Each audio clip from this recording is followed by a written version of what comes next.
Καλημέρα. Σας καλωσορίζουμε σε μια συζήτηση για την αναπαράσταση της ΛΟΑΤΚΙ κοινότητας στον ελληνικό κινηματογράφο και τηλεόραση.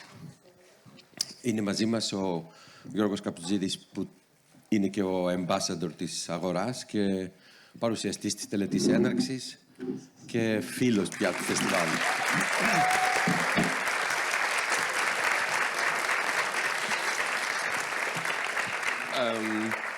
Και ο Κωνσταντίνος Κυριακός, ο οποίος είναι συγγραφέας και καθηγητής της ιστορίας θεάτρου και κινηματογράφου στο Πανεπιστήμιο Πατρών και ο οποίος είχε συμβάλει καθοριστικά, μας είχε βοηθήσει, είχε επιμεληθεί το αφιέρωμα που είχαμε κάνει στο queer ελληνικό κινηματογράφο στο 51ο φεστιβάλ.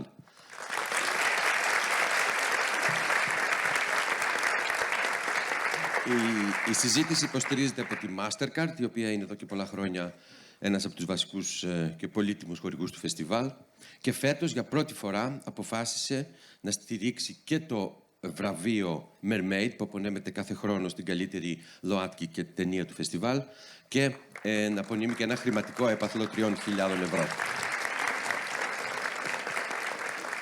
Καλώς ήρθατε, σας ευχαριστώ πάρα πολύ.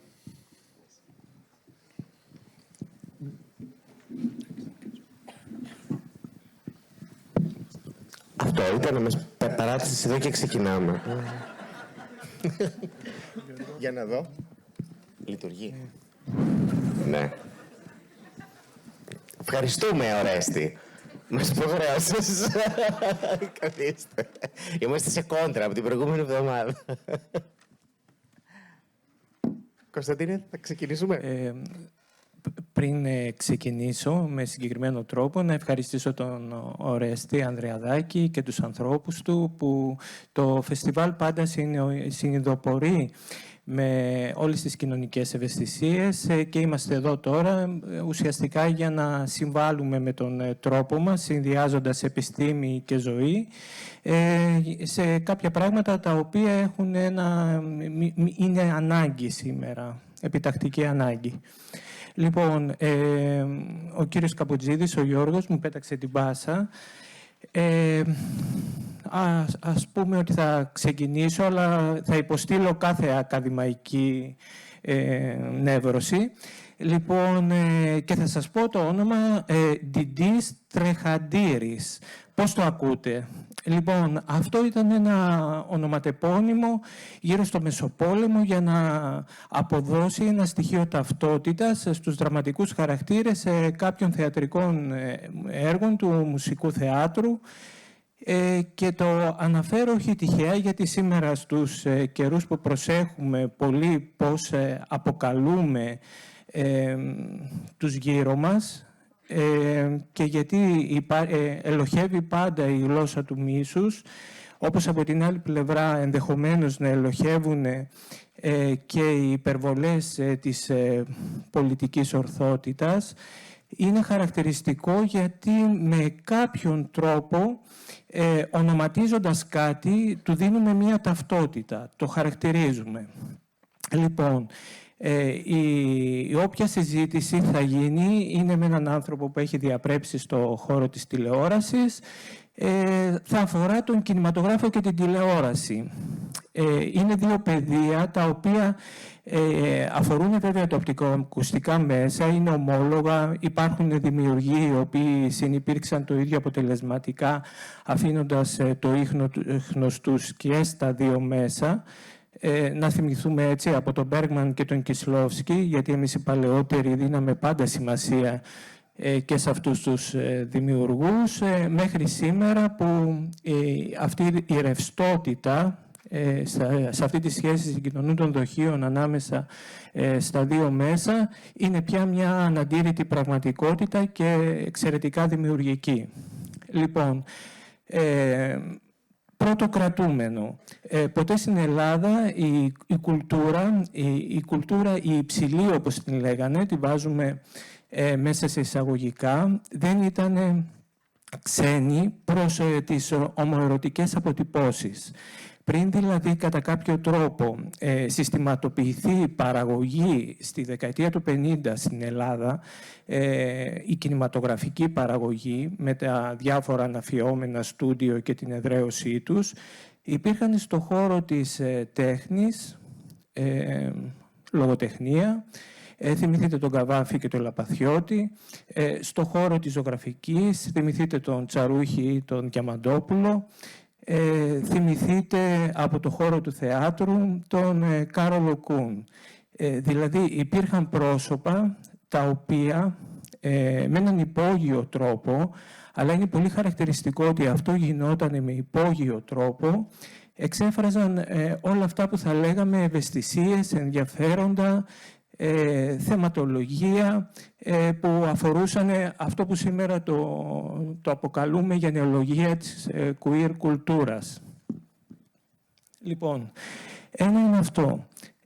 Δεύτερο είναι ότι υπάρχουν κάποιες λέξεις κλειδιά όταν θέλουμε να προσεγγίσουμε την ιστορία των αναπαραστάσεων. Η πρώτη λέξη κλειδί είναι να είναι κάποιος αόρατος, σαν να μην υφίσταται.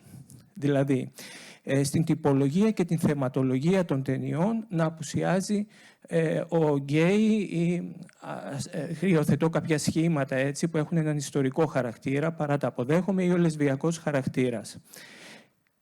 Το δεύτερο είναι με ποιον τρόπο θα παρουσιαστεί όταν παρουσιάζεται. Δεν έχει να κάνει μόνο με τη μυθοπλασία, δεν έχει να κάνει με τους διαλόγους, δηλαδή με το διαλογικό επίπεδο, αλλά και μέσω της εικόνας. Πώς στείνεται ένας χαρακτήρας, τι ρούχα φοράει, ποια είναι η διόλεκτος του. Ποιο είναι ο τρόπος με τον οποίο καδράρεται, ο τρόπος με τον οποίο υφίσταται το γκέστους, δηλαδή η κινησιολογία του. Και στη συνέχεια ποιο είναι το βλέμμα του ενδοφιλμικού, του ενσωματωμένου μέσα στην αφήγηση ανθρώπου με τον οποίο συνυπάρχει. Δηλαδή, εμείς μπορεί να οικειοποιηθούμε το βλέμμα της Γεωργίας Βασιλιάδου όταν εμπέζει την ιδιαιτερότητα του Τάκη Μιλιάδη σε διάφορες κωμωδίες και να συνενεί ένα κοινό από κάτω που χαχανίζει και ο σκηνοθέτης ουσιαστικά να παράγει κάτι, να παράγει μια συνθήκη που έχει να κάνει με την απαξίωση, με τον εμπεγμό ή με την υποτίμηση. Το δεύτερο είναι, θα είναι κύριος χαρακτήρας ή δευτερεύον χαρακτήρας. Αργήσαμε πάρα πολύ. Έπρεπε να φτάσουμε στη δεκαετία του 70 και στη δεκαετία του 80 για να έχουμε πρωταγωνιστικό γκέι χαρακτήρα. Χωρίς να σημαίνει βέβαια ότι δεν είχαμε και προγενέστερα πολύ σημαντικές αποτυπώσεις. Αλλά λέμε αυτό το οποίο το ορίζουμε ως ανοιχτά γκέι χαρακτήρα για να το διαφοροποιήσουμε από αυτό το οποίο με μία σειρά από κωδικοποιημένες κινήσεις και εκφράσεις υποψιαζόμαστε ότι με έναν υπόρρητο τρόπο εξέφραζε αυτή την κοινότητα. Γιώργο, σταμάτα με ή θα χτυπάς εσύ το χέρι όταν εγώ παρασύρωμαι. Λοιπόν, όλος ο κινηματογράφος στο στούντιο της εποχής της δεκαετίας του 50 και του 60, δηλαδή η Φίνος Φιλμ, η Καραγιάννης Καρατζόπουλος, με τη μαζική παραγωγή ταινιών της συγκεκριμένης περίοδου, αναπαρήγαγε αυτό το συγκεκριμένο σχήμα. Δηλαδή, αφενός την απαξίωση και τη γελιοποίηση και από την άλλη πλευρά τη δαιμονοποίηση. Πάντα θυμάμαι μια ταινία που λέγεται «Ο πουλημένος άνθρωπος» και το είχα δει όταν ήμουν μικρός, όπου ο Λευτέρης Βογιατζής, ένα ομορφόπεδο που έμενε στα Καμίνια, δεν είναι τυχαίο αυτό, ήθελε να αναρριχηθεί επαγγελματικά και φρόντισε να βρει έναν κύριο καλών τρόπων, τον οποίο τον έπαιζε ο Βάσος Ανδρονίδης, και σε αυτή την χριστιανική παραβολή, γιατί τελικά ήταν η χριστιανική παραβολή του Ασώτου με την πολύ ωραία κοφτερή φωτογραφία του Καρύδη Φούξ, αυτό το χαρακτηριστικό που αποκτούσε ο συγκεκριμένος όριμος καλλιεργημένος άνδρας ήταν ένας δαίμονας που οδηγούσε στο κακό και στον πειρασμό. Την ίδια στιγμή που απαξιωνόταν, την ίδια στιγμή δαιμονοποιούνταν. Θα πρέπει να έρθουν στη μεταπολίτευση 1974 έως η ύστερη μεταπολίτευση, να το θεωρήσουμε 1989 περίπου, ότι τελειώνει η μεταπολίτευση. Λοιπόν, άνθρωποι με κουλτούρα από την Εσπερία, κάπως με άλλη λογική, ενήμεροι για όσα συνέβαιναν στην Γαλλία πρωτίστως, τις θεωρίες έτσι, του Φουκώ, τη φεμινιστική θεωρία, για να μετακινηθούν κάποιες από αυτές τις ιδέες στις εικόνες αυτών των συγκεκριμένων νέων δημιουργών που παράγουν μικρού μήκους ταινίες, οι οποίες έχουν μία πραγματικά ασύμβατη σχέση με την υπόλοιπη κοινωνική πραγματικότητα, δηλαδή είναι αυτό που λέμε φεστιβαλικές ταινίες που απευθύνονται στους λίγους. Και συγχρόνως να υπάρχει μια συστηματοποίηση με την ίδρυση ενεργειών, δηλαδή με την κυκλοφορία του Αμφί, με την δημιουργία του ΑΚΟΕ και στη συνέχεια να περάσουμε στην κατάργηση της προληπτικής λογοκρισίας. Με αυτή τη φράση, δηλαδή προληπτική λογοκρισία, έχουμε έναν άλλο σταθμό, αν θέλετε, σε αυτή τη διαδικασία. Δηλαδή κάθε σενάριο θα περνούσε από μια συγκεκριμένη λογοκρισία, η οποία, προσέξτε, δεν είναι απαραίτητα, μπορεί να είναι και μια μεταμφιεσμένη λογοκρισία. Οι 3 απορρίψεις του σεναρίου του Κούτρα για την παραγωγή της Τρέλα ή η απόρριψη του σεναρίου του Τάκη Σπετσιώτη είναι χαρακτηριστικά δείγματα κατάργησης μεν της λογοκρισίας, αλλά από την άλλη πλευρά είναι μια υπόρρητη συνθήκη. Υπάρχουν πολλοί τρόποι για να μην αφήσουμε να μιλήσει μια συγκεκριμένη ομάδα ή να προωθήσουμε κάποια άλλη.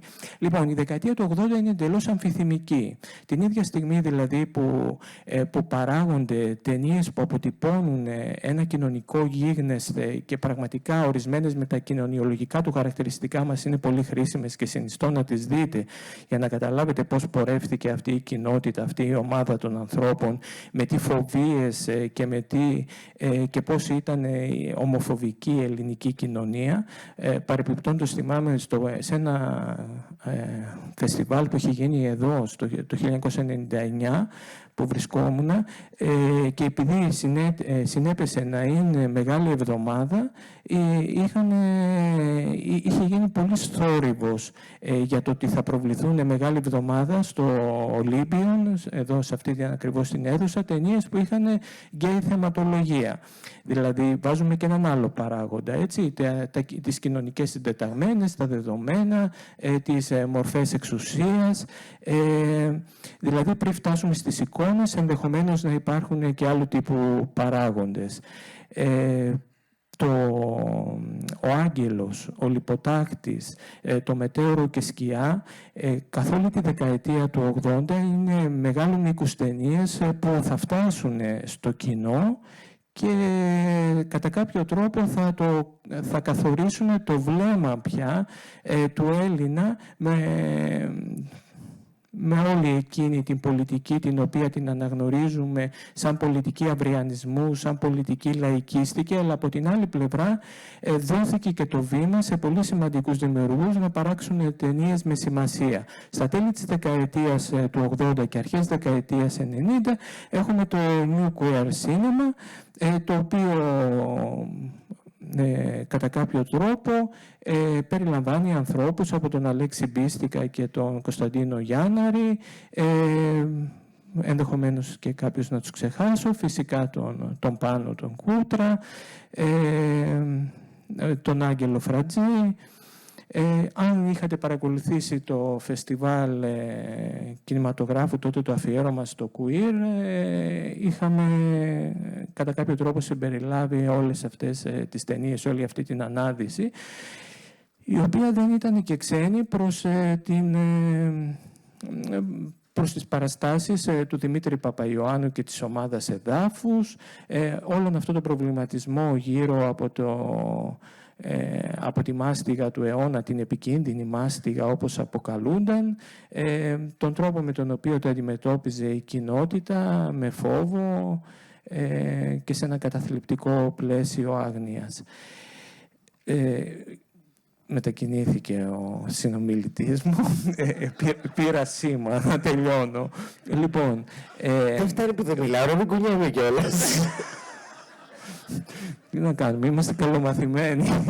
Λοιπόν, η τελευταία φάση είναι αυτή που ορίζεται με την κρίση, με την άνοδο του αλόκοτου ρεύματος, του ελληνικού, με τις γορίλες στην ομίχλη, περίοδο, με τη φάση εκείνη που δεν επιδοτούνται. Έχουμε ένα κενό στις επιδοτήσεις των ελληνικών ταινιών από το Ελληνικό Κέντρο Κινηματογράφου και ουσιαστικά σηματοδοτείται με την προβολή της τρέλας. Εσείς περισσότερο, φαντάζομαι, οι περισσότεροι είσαστε παιδιά αυτής της περίοδου, οπότε έχετε και μία άμεση εικόνα. Λοιπόν, εδώ εγώ σταματώ. Σταματώ για να συνεχίσω.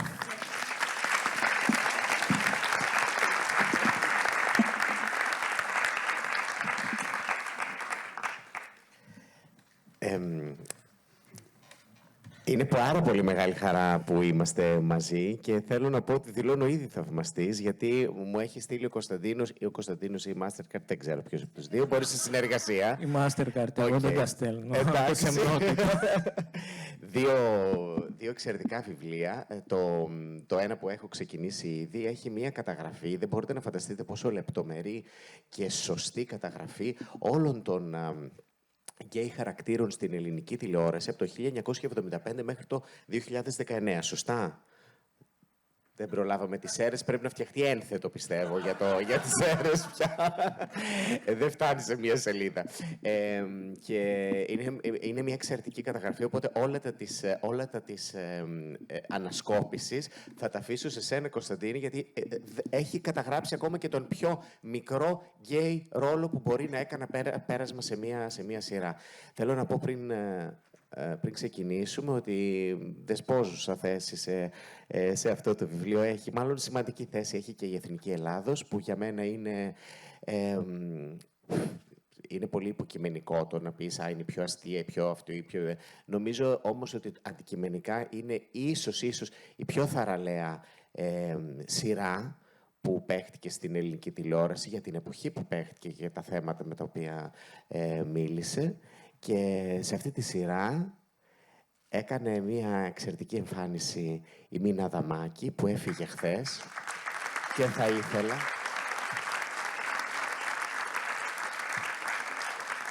Μια εξαιρετική ηθοποιός και ένας υπέροχος άνθρωπος, και θα ήθελα, αν δεν έχετε αντίρρηση, όλα αυτά τα ωραία που θα πούμε σήμερα και που θα γελάσουμε, και τα γέλια μας και οι σοφίες μας και οι σκέψεις μας και οι προβληματισμοί μας, όλα αυτά να είναι αφιερωμένα σε αυτήν σήμερα, έτσι, να τη συνοδεύουν.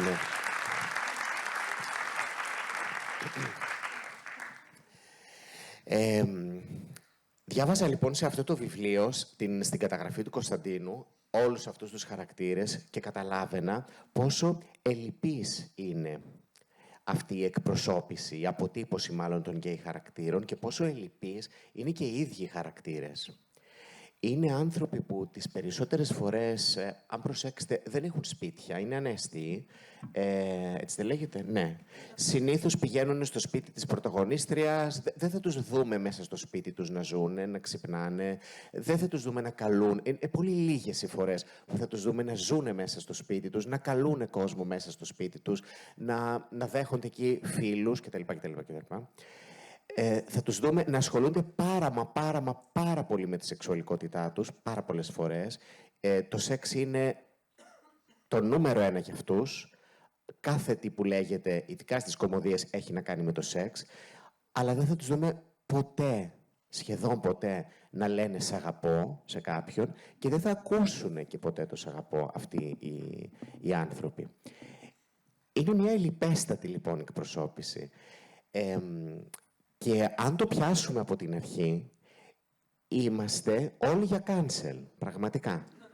Οπότε θα ήθελα να φύγει αυτός ο δαίμονας του cancel από πάνω μας, διότι πρέπει να συνειδητοποιήσουμε ότι έχουμε κάνει όλοι λάθη σε αυτή την αποτύπωση, και εδώ δεν είμαστε για να κρεμάσουμε τους ανθρώπους που κάνανε λάθη, γιατί πραγματικά κάναμε όλοι λάθη, φυσικά και έχω κάνει πολύ μεγάλα λάθη.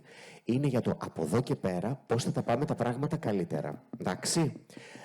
Ανάμεσά μας θέλω να πω ότι είναι ο κύριος Σπύρος Μπιμπίλας, που είναι...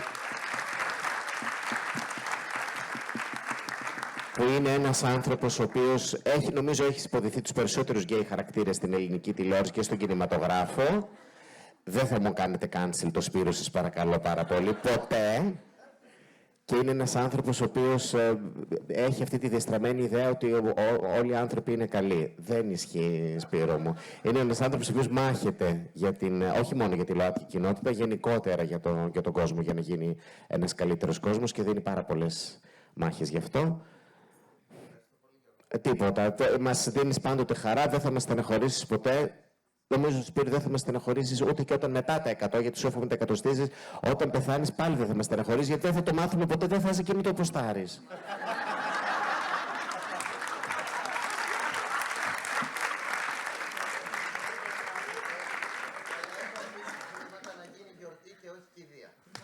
Το λέω αυτό γιατί ήμασταν μαζί σήμερα στο πρωινό και δεν προλάβανε. Δεν μπορείτε να φανταστείτε πόσος κόσμος τον έπαιρνε τηλέφωνο για να ρωτήσει πότε θα γίνει η κηδεία της Μίνας και πότε θα γίνει και η κηδεία του Κώστα του Κώστα του Μπάση, άλλος ένας μεγάλος ηθοποιός που έφυγε επίσης χθες. Λοιπόν,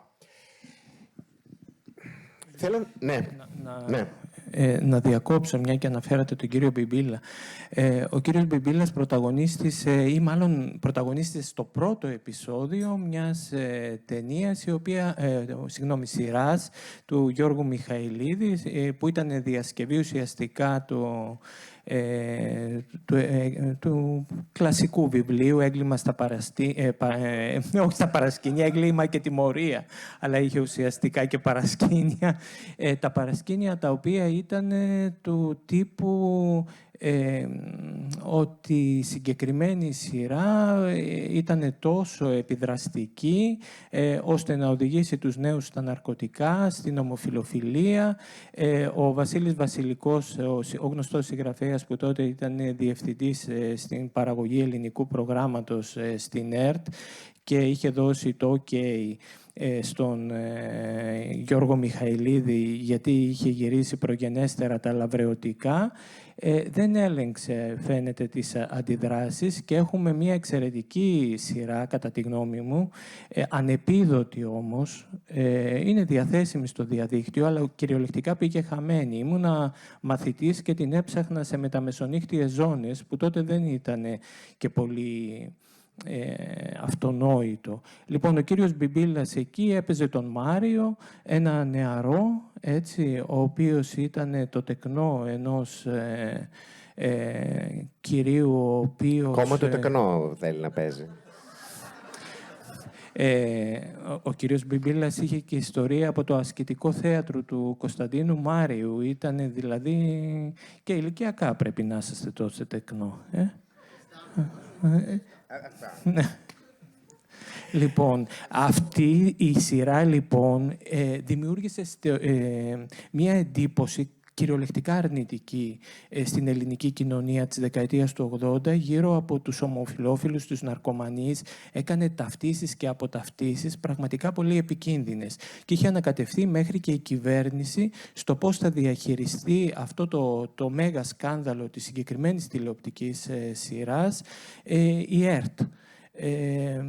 Νομίζω ότι έχει ενδιαφέρον με όλες τις ακρότητες, γιατί απηχεί και την εποχή που γυρίστηκε, δίνει μία εικόνα, η οποία όμως εικόνα είναι αμαυρωτική. Δηλαδή, οι συγκεκριμένες ομάδες ανθρώπων, οι συγκεκριμένες κατηγορίες, λογικό είναι κάποια στιγμή να βρίσκουν ένα κακό τέλος. Δηλαδή, επανερχόμαστε σε αυτό το οποίο έχει να κάνει με τη δαιμονοποίηση της γκέι κοινότητας. Εδώ, και γι' αυτό δεν αναφέρθηκα πριν, γιατί είναι ο κύριος Καπουτζίδης που έχει περάσει στη δημιουργία στην τηλεόραση. Δεν υπάρχουν ουσιαστικά διαφορές ανάμεσα στον τρόπο που παρουσιάζεται στον κινηματογράφο από ό,τι παρουσιάζεται στην τηλεόραση. Πάντα έχουμε σειρές οι οποίες προέρχονται από λογοτεχνικά κείμενα. Ο Χριστός ξανασταυρώνεται, το Ιουσουφάκι είναι βέβαια το τεκνό, έχουμε ένα τρίγωνο ερωτικό, το Σεΐζη, τον Αγάη και το Ιουσουφάκι. Η Τόνια Μαρκετάκη γυρίζει την πιο όμορφη ελληνική σειρά, το Λεμονοδάσος, παρουσιάζοντας για πρώτη φορά στην τηλεόραση τις λεσβίες του Μεσοπολέμου.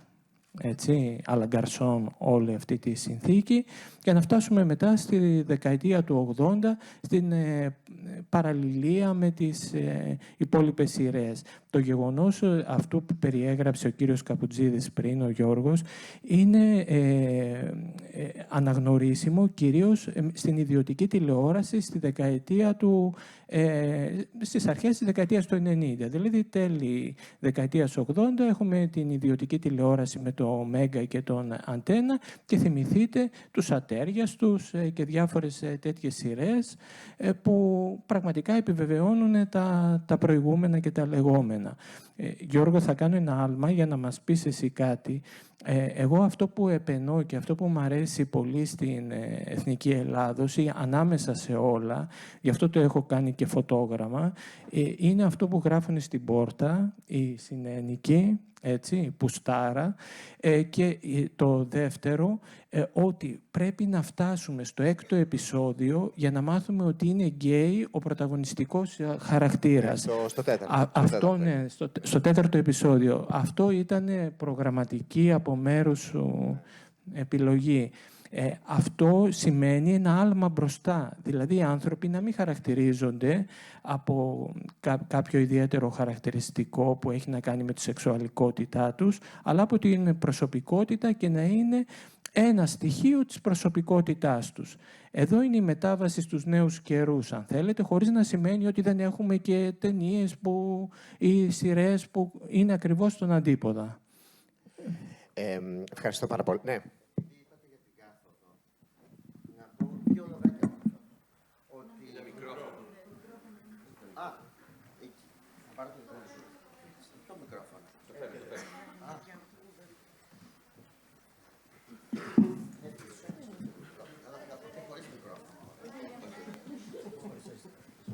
Ήθελα να πω ότι στην Κάθοδο έγινε μια άγρια λογοκρισία.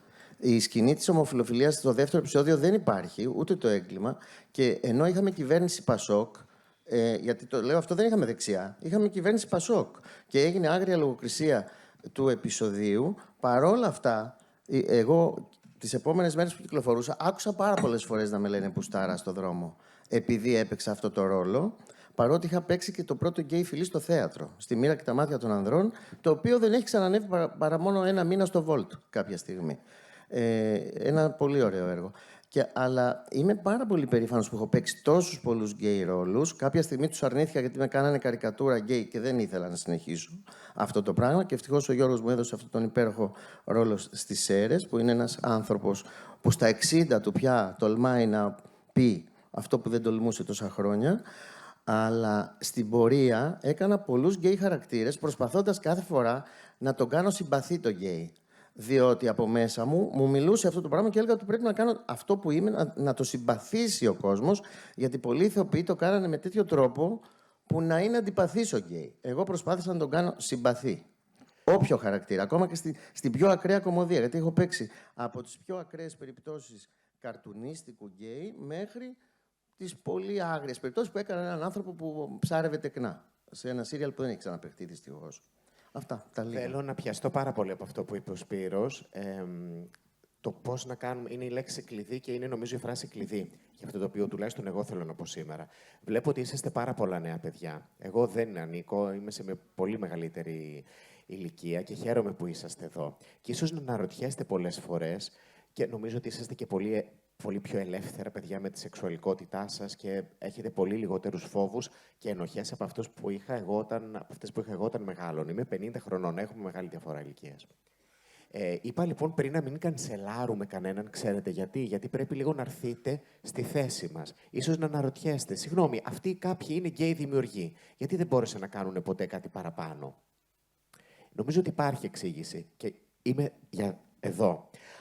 Γι' αυτό, αν το σκεφτείτε, οι γκέι χαρακτήρες που βλέπουμε συνήθως στην τηλεόραση είναι ή ο τύπος ο οποίος θα είναι ο πάρα πολύ αστείος, που θα πρέπει να σε κάνει να γελάς, που είναι είτε που θα τον ντύσουν κάπως για να γελάς, είτε που θα πει τις πολύ αστείες ατάκες για να γελάς, είτε που θα προβάλλει τόσο πολύ τη σεξουαλικότητά του για να γελάσεις, ή αν δεν είναι αυτό, θα είναι ένας τύπος ο οποίος θα φάει ξύλο. Θα πρέπει να τον δίρουνε. Έτσι. Και υπήρχε φυσικά αυτό στις δραματικές σειρές. Ο γκέι χαρακτήρας πρέπει οπωσδήποτε να φάει ξύλο. Υπήρχε φυσικά και η περίοδος, σηματοδοτήθηκε νομίζω περισσότερο στον κινηματογράφο, στον αμερικάνικο κινηματογράφο, σίγουρα με ταινίες όπως το Philadelphia, το Long Time Companion, που είναι ο τύπος ο οποίος πάσχει από AIDS και πεθαίνει. Η πρόθεση των ανθρώπων που δημιούργησαν αυτούς τους τρεις τύπους, τον γελοτοποιό, τον ετοιμοθάνατο και τον δαρμένο, οι 8 στις 10 φορές δεν ήταν κακή πρόθεση. Ήταν καλή. Η πρόθεσή τους ήταν να βγουν συμπαθητικοί χαρακτήρες. Γιατί πιστεύαμε ότι μόνο με αυτόν τον τρόπο θα μπορούσαν να βγουν συμπαθητικοί. Είναι λίγο ένας παχουλός άνθρωπος. Δεν είναι ο πρώτος ο οποίος θα μπει μέσα σε ένα χώρο. Σηκώνομαι, γιατί νομίζω είμαι και εγώ παχουλός άνθρωπος μετά από μια εβδομάδα στη Θεσσαλονίκη. Λοιπόν, και ειλικρινά δεν κουμπώνει. Είναι ο τύπος ο οποίος θα μπει, θα καθίσει και θα είναι ο πρώτος ο οποίος θα κάνει αστείο για τα κιλά του. Για να μην προλάβετε να το κάνετε εσείς, για να το κάνει αυτός πρώτος, για να σταματήσουμε να συζητάμε για τον ελέφαντα στο δωμάτιο και για να... Και το εννοώ τελείως μεταφορικά, όπως καταλαβαίνετε, και για να νιώσει λίγο εντάξει ο άνθρωπος και να γίνει συμπαθής. Το να γίνουμε συμπαθείς, και τώρα δεν θα μιλήσω ως γκέι δημιουργός, θα μιλήσω ως γκέι άνθρωπος, είναι η αιώνια προσπάθεια που κάνουμε από τη στιγμή που γεννιόμαστε. Εσείς τα νέα παιδιά έχετε καταβάλει λιγότερη προσπάθεια από εμάς, γι' αυτό και χαίρομαι πάρα πολύ γι' αυτό. Πάει να πει ότι μέσα στα στραβά μας κάτι κάναμε καλό, αλλά κυρίως είναι η δικιά σας η νεανική ορμή που σας οδήγησε σε αυτό. Βγαίνεις από το σπίτι σου και προσπαθείς να είσαι συμπαθής. Σκέφτεσαι τι θα βάλεις για να πετάξεις κάτω από τα ραντάρ και να μην φας ξύλο και να είσαι συμπαθής. Σκέφτεσαι πώς θα μιλήσεις. Θες να παραγγείλεις σουβλάκια και αλλάζει τη φωνή σου. Δεν λες, 2 πίτες με γύρο θα... Έλα, καλησπέρα, 2 πίτες με γύρο θα ήθελα και ένα... Φοβάσαι μήπως σου φύγει το χέρι, μήπως δεν γίνεις συμπαθής. Είναι μια συνεχόμενη προσπάθεια. Επειδή λοιπόν έχεις καταβάλει τόση προσπάθεια στη ζωή σου, όταν κάθεσαι να γράψεις ένα γκέι χαρακτήρα, αυτή η προσπάθεια έρχεται στο μυαλό σου και λες κάτσε να το βάλω κάτω, πώς θα γίνει να γίνω συμπαθής. Αυτός λοιπόν είναι ο λόγος που τους φορτώσαμε όλους αυτούς τους ανθρώπους και φυσικά επιλέξαμε ένα λάθος δρόμο. Θα μπορούσαμε να είχαμε επιλέξει έναν άλλον δρόμο. Ξέρετε ποιο θα μπορούσαμε να είχαμε επιλέξει? Θα μπορούσε ο γκέι χαρακτήρας να είναι ο χειρούργος. Είναι τελικά χειρουργός η λέξη, σωστά? Όλο το λάθο. Χειρουργός. Θα μπορούσε να είναι ο χειρουργός ο οποίος σώζει το παιδί σου από μια εγχείρηση. Θα το συμπαθούσες, πιστεύω. Δεν το έγραψε κανείς. Θα μπορούσε να είναι ο εισαγγελέας που κυνηγάει τους κακούς και τους βάζει στη φυλακή. Θα μπορούσε να είναι γκέι. Συμπαθής δεν θα ήτανε?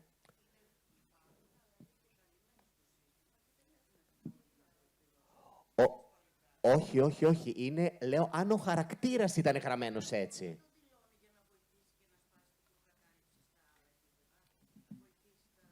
Κοίταξε, ο καθένας κάνει αυτό που μπορεί μέχρι εκεί που μπορεί. Μην ζητάμε παραπανίσια πράγματα στους ανθρώπους, ανάλογα με την προσωπικότητα που έχει. Σίγουρα, βέβαια, αν το κάνεις αυτό, θα γυρίσει και θα σου πει κάποιος «Μα δεν θα δούνε τόσο πολύ αυτό το σύριαλ». Αλήθεια είναι αυτό. Εγώ τώρα, έχει ανοίξει το στόμα μου, έχεις καταλάβει τι έχει γίνει. Όλοι λένε «Μας κούρασε», θα πεθάνουν όλοι από την κούραση και θα είμαι μόνο εγώ ακούραστος να μιλάω. Και αυτός είναι ο στόχος μου κιόλας. Δεν μπορώ να καταλάβω. Όλοι αυτοί που λένε «Μας κούρασε ο Καμπουτζίδης» και «Μας κούρασε». Ποιος τους είπε ότι θα δω εδώ πέρα για να μιλάω εγώ και να ξεκουράζονται? Δηλαδή, γιατί νομίζουν ότι όλο αυτό γίνεται για αυτούς? Γιατί τόση αυτοαναφορικότητα? Το θέμα δεν είναι αν κουράζονται αυτοί. Το θέμα είναι αν κουράζομαι εγώ. Και εγώ είμαι εδώ και δεν κουράζομαι. Είμαι πραγματικά ακούραστος. Δεν χωράω στο παντελόνι, αλλά εντάξει. Ναι.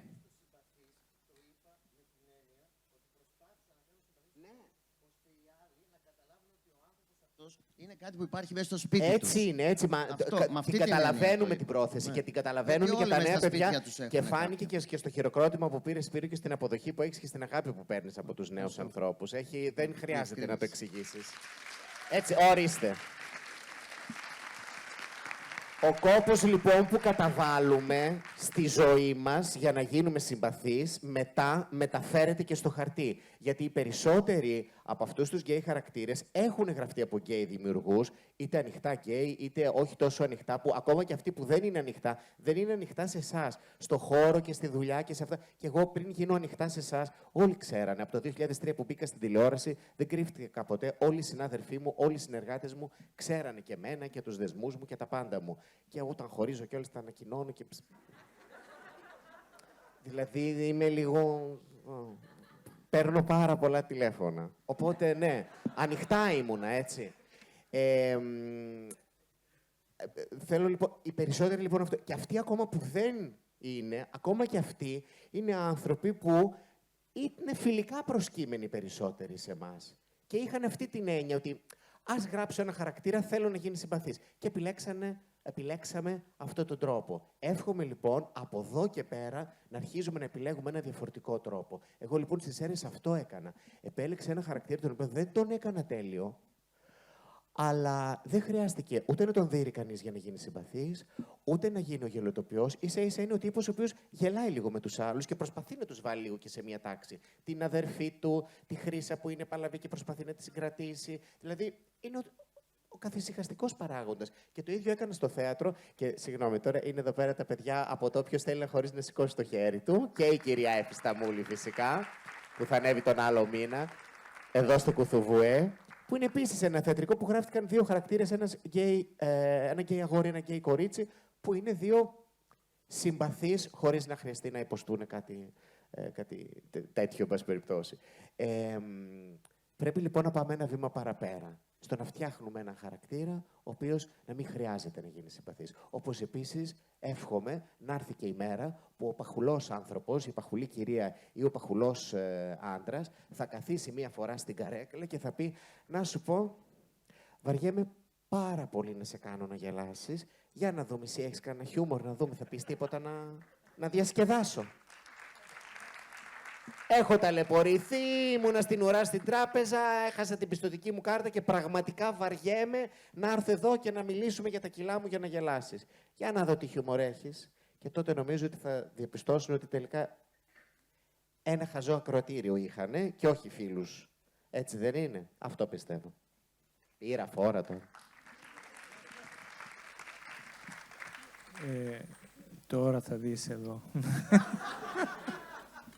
Λοιπόν, υπάρχει ένα επεισόδιο, αμαρτωλό επεισόδιο, αμαρτωλή απόλαυση στο Κωνσταντίνου και Ελένης, που δίνει ρεσιτάλ ο κύριος Μπιμπίλας. Είναι όλος ο κατάλογος όλων των στερεοτυπιών, αλλά είναι απολαυστικό. Οπότε αυτές οι απολαυστικές στιγμές με τις οποίες γελάμε με τα ανθρώπινα ελαττώματα, τα οποία μπορεί να τα έχουμε, μπορεί να μην τα έχουμε, δεν σημαίνει ότι μας υποβιβάζει, έτσι. Δείτε το όσοι δεν το έχετε δει.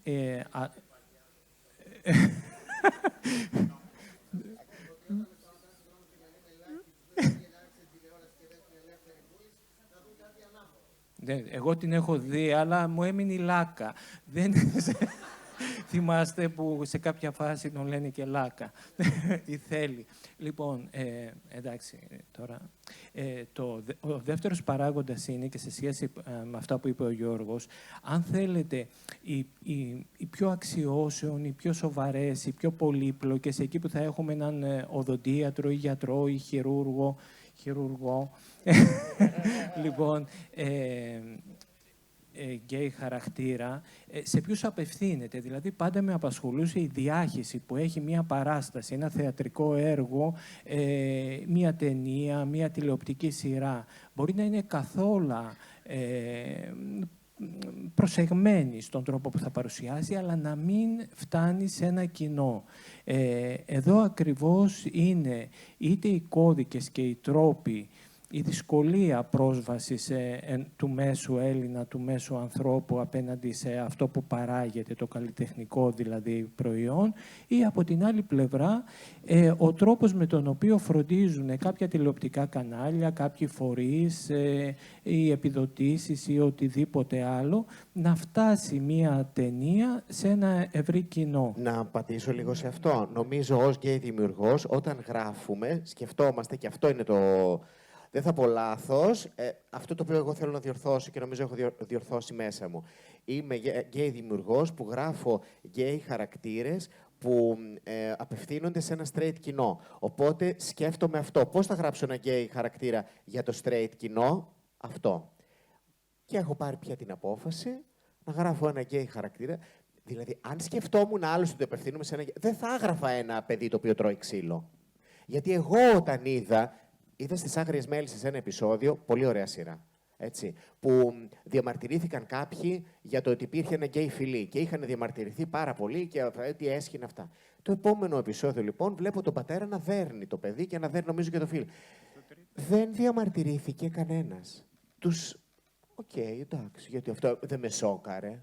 Ο άνθρωπος που σοκαρίστηκε από το φιλί, στο ξυλοδαρμό, έτρωγε απλώς τη σαλάτα του. Εγώ λοιπόν όταν είδα τον ξυλοδαρμό υπέφερα, το άλλαξα. Δεν μπόρεσα να συνεχίσω, πόνεσα μέσα μου. Οπότε δεν θέλω να γράψω κάτι πια που θα πονέσει έναν άνθρωπο που είναι σαν εμένα. Και άρχισα πλέον να γράφω γκέι χαρακτήρες που θέλω να είναι αρεστοί στο γκέι κοινό. Είναι μικρότερο το κοινό μου έτσι? Σίγουρα. Δεν πειράζει. Ένα θέατρο έχω να γεμίσω έτσι κι αλλιώς. 400 άτομα είναι εδώ, 600 θα είναι εδώ, θα τα βρούμε. Εντάξει. Δεν έχω 10 εκατομμύρια πια κοινό, είμαι σίγουρος γι' αυτό. Αλλά δεν πειράζει. Και στην τελική ανάλυση και το γκέι κοινό που θα έρθει θα φέρει και τους straight φίλους του και ούτως ή άλλως θα υπάρξει μια πρόοδος, γιατί οι straight φίλοι είναι αυτοί οι οποίοι θα μας βοηθήσουν και θα μας στηρίξουν. Εγώ έχω φίλους straight, δεν με νοιάζει τι κάνει ο άλλος στο κρεβάτι του. Αρκεί να μην προκαλεί. Και είμαστε εδώ γιατί είμαστε φίλοι. Δεν είμαστε εδώ με βάση τη σεξουαλικότητά μας, έτσι δεν είναι? Ναι. Το υπόσχομαι.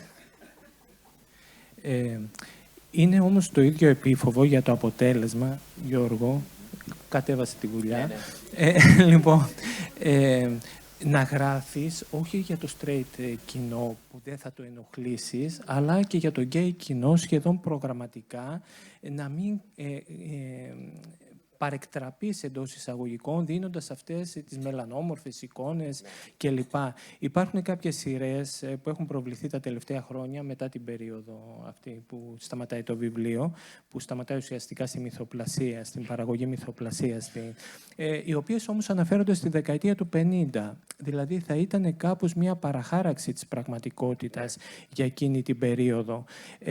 Υπάρχει ένα πολύ ενδιαφέρον επεισόδιο που λέγεται «Γνώθης αυτών», που μιλάει για τη γυναικεία ομοερωτική αγάπη στο Καρποστάλ, όπου η Λένα Παπαλιγούρα, νομίζω, και ακριβώς με μία κοπέλα στον τρόπο με τον οποίο συνδυάζεται η αρχαιότητα, που υπάρχει επίσης ένας άνδρας που παρακολουθεί το γυναικείο παιχνίδι, αλλά όχι με εκείνο το αρπακτικό βλέμμα του, ειδωνοβλεψία, αυτό που θα επέμβει σε αυτό που γεννάται. Λοιπόν, αυτό είναι μία, αν θέλετε, αισθητικά ενδιαφέρουσα και πολιτικά ορθή, ισορροπημένη δηλαδή περιγραφή. Είναι αυτό που λέμε θετικές εικόνες, οι οποίες όμως θετικές εικόνες δεν είναι με το στάνιο. Επίσης, μία άλλη σειρά, γιατί φαντάζομαι ότι θα πρέπει να μιλήσουμε και για το παρόν. Πάλι «Μια νύχτα του Αυγούστου» λέγεται. Έχει παρουσιάσει σαν υποπλοκή, υποεπισόδιο ανθίπο, επεισόδιο, πέρασμα, 2 χαρακτήρες γκέι. Δεν ξέρουμε πώς θα εξελιχθεί η συνθήκη, αλλά είναι πολύ χαρακτηριστικό το παραστησιακό κλίμα, το γεγονός ότι προσεγγίζεται ο ήρωας σε μία πιάτσα, ότι κάποιοι κυνηγάνε, ότι θα βρεθούν πάλι σε ένα χώρο ο οποίος δεν είναι ένα σπίτι, αλλά είναι ένας χώρος παρανόμων, αποσυνάγωγων και σιγά σιγά θα γεννηθεί αγάπη κλπ. Λοιπόν, δεν ξέρουμε όμως πώς εξελίσσεται. Θέλω να πω ότι έχει να κάνει και με τα ιστορικοκοινωνικά συμφραζόμενα για να μην έχουμε παραχαράξεις. Φυσικά και το ίδιο συνέβαινε και στο θέατρο. Άλλες ήταν οι εποχές στη δεκαετία του 40 που ο Κουν ή τη δεκαετία του 50 ανέβαζε Τενεσί Βίλιαμς και τον κατέκριναν γιατί έφερνε την αρρώστια και τη διαφθορά στο θέατρο. Έτσι.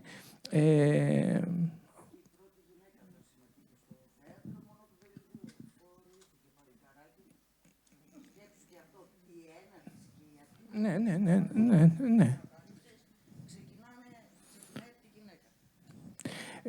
Μα σαφώς συνέπλευσαν αυτοί.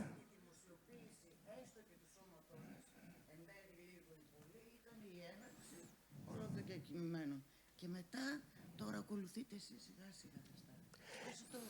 Οπότε, νέα παιδιά που ακούτε, καταλαβαίνετε γιατί υπάρχει αυτή η καταπιεσμένη προσπάθεια από όλους τους δημιουργούς. Γιατί πραγματικά έχουμε περάσει πολύ δύσκολα. Έχουμε περάσει δύσκολα και καταπιεσμένα πριν ακόμα γίνουμε δημιουργοί. Και γι' αυτό χαίρομαι που είσαστε πολύ πιο ελεύθερα με την σεξουαλικότητά σας και είσαστε και πολύ πιο ελεύθεροι και εκδηλωτικοί στις παρέες σας. Και αυτό, λοιπόν, αν θέλουμε να μιλήσουμε για το σήμερα, πρέπει να το αποτυπώσουμε έτσι όπως είναι. Γιατί είσαστε αγόρια που μπορούν να περπατήσουν χέρι-χέρι και κορίτσια που μπορούν να περπατήσουν χέρι-χέρι. Ξέρω δεν είναι τόσο εύκολο, το ξέρω, δεν είμαι τρελός.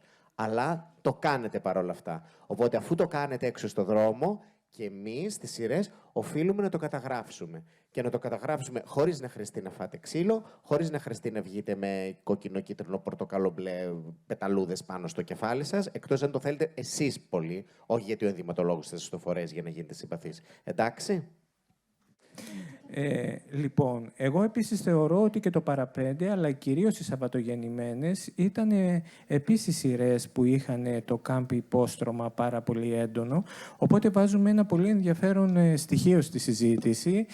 Ποια είναι η έστω και κρυφή ταυτότητα ενός δημιουργού και πώς τέλος πάντων, ακόμα και αν δεν έχει αυτή τη θεματολογία, με έναν τρόπο αναδύονται στοιχεία αυτής της συγκεκριμένης κουλτούρας.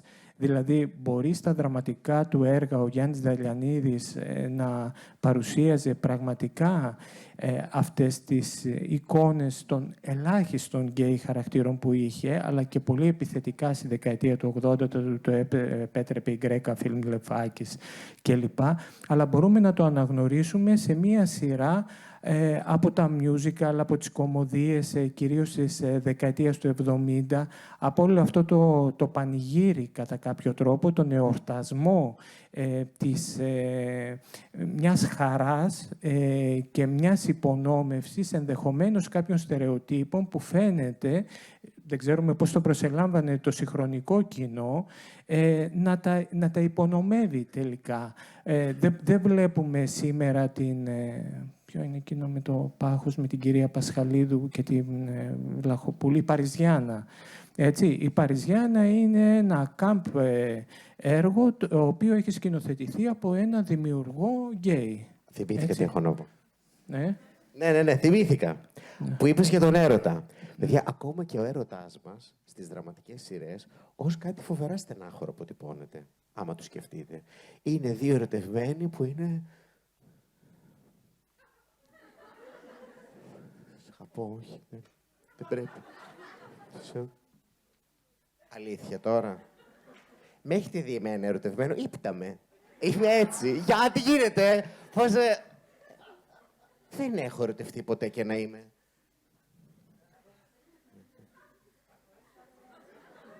Χαρά. Ο έρωτας είναι χαρά. Χαίρεσαι. Δεν έχει καταγραφεί αυτή η χαρά ποτέ. Ποτέ. Θα μου πείτε κι εσύ, δεν το καταγράφεις πάρα πολύ τον έρωτα ή το φλερτ ή αυτά. Γιατί, θα σας πω, γιατί δεν πάω λίγο ένα βήμα παραπάνω. Ούτε στους straight έρωτες είμαι τόσο εκδηλωτικά, ούτε έχω καταγράψει τόσο πολύ. Με έχετε δει ποτέ να φλερτάρω? Δεν θα το δείτε, δεν ξέρω πώς γίνεται. Έχω τόση συστολή σε αυτό το θέμα. Άμα δεν μου ήρθε άλλος να μου πει τσακ, τσακ, τσακ, μ' αρέσεις πολύ, δεν παίρνω μπρος. Οπότε δεν ξέρω και πόσο εύκολα καταγράφεται. Γι' αυτό έχω κι εγώ μία συστολή και συναισθαλμένος βέβαια, πολύ το έχω ανοίξει στο στόμα μου, ξέρω. Αυτό δεν είναι. Αυτή η χαρά δεν έχει αποτυπωθεί ποτέ. Πάντοτε κάτι δυστυχισμένοι είναι που είναι κλεισμένοι σε ένα σπίτι, μη τους δει ο άλλος, μη είναι αυτό. Όχι. Αυτά πρέπει να αλλάξουν σιγά σιγά. Γιατί αλλάζουν ούτως ή άλλως και στην κοινωνία μας.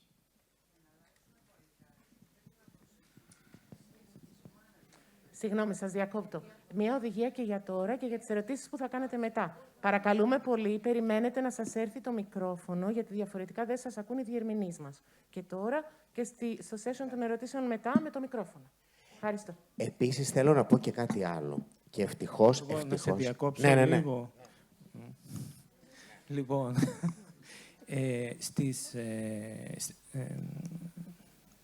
στο Εθνική Ελλάδος, ακριβώς γιατί περιέγραφες μία συνθήκη μεταξύ δύο συντρόφων, η οποία δεν ήταν αυτό που τώρα θα προέκρινες, δηλαδή τη χαρά, γιατί ήταν μέσα σε ένα γενικότερο πλαίσιο, γιατί απηχούσε το τι συνέβαινε στην Ελλάδα της του 2015, στην κρίση.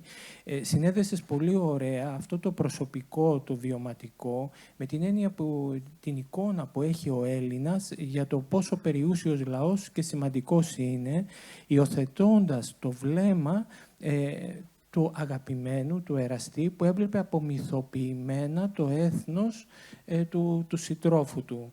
Δηλαδή, αυτό ήταν ένα πολύ ενδιαφέρον κλικ για να συνδεθεί να συνδεθεί το ερωτικό, το προσωπικό, με αυτό που είναι κοινωνικό, με αυτή την εντύπωση που έχουμε Ελληναράδες και εμείς, για το ότι είμαστε περιούσιος λαός και ότι μπορούμε να μιλάμε από μια προνομιακή θέση, καγχάζοντας, εκφραζόμενοι με μια γλώσσα μίσους για τους άλλους.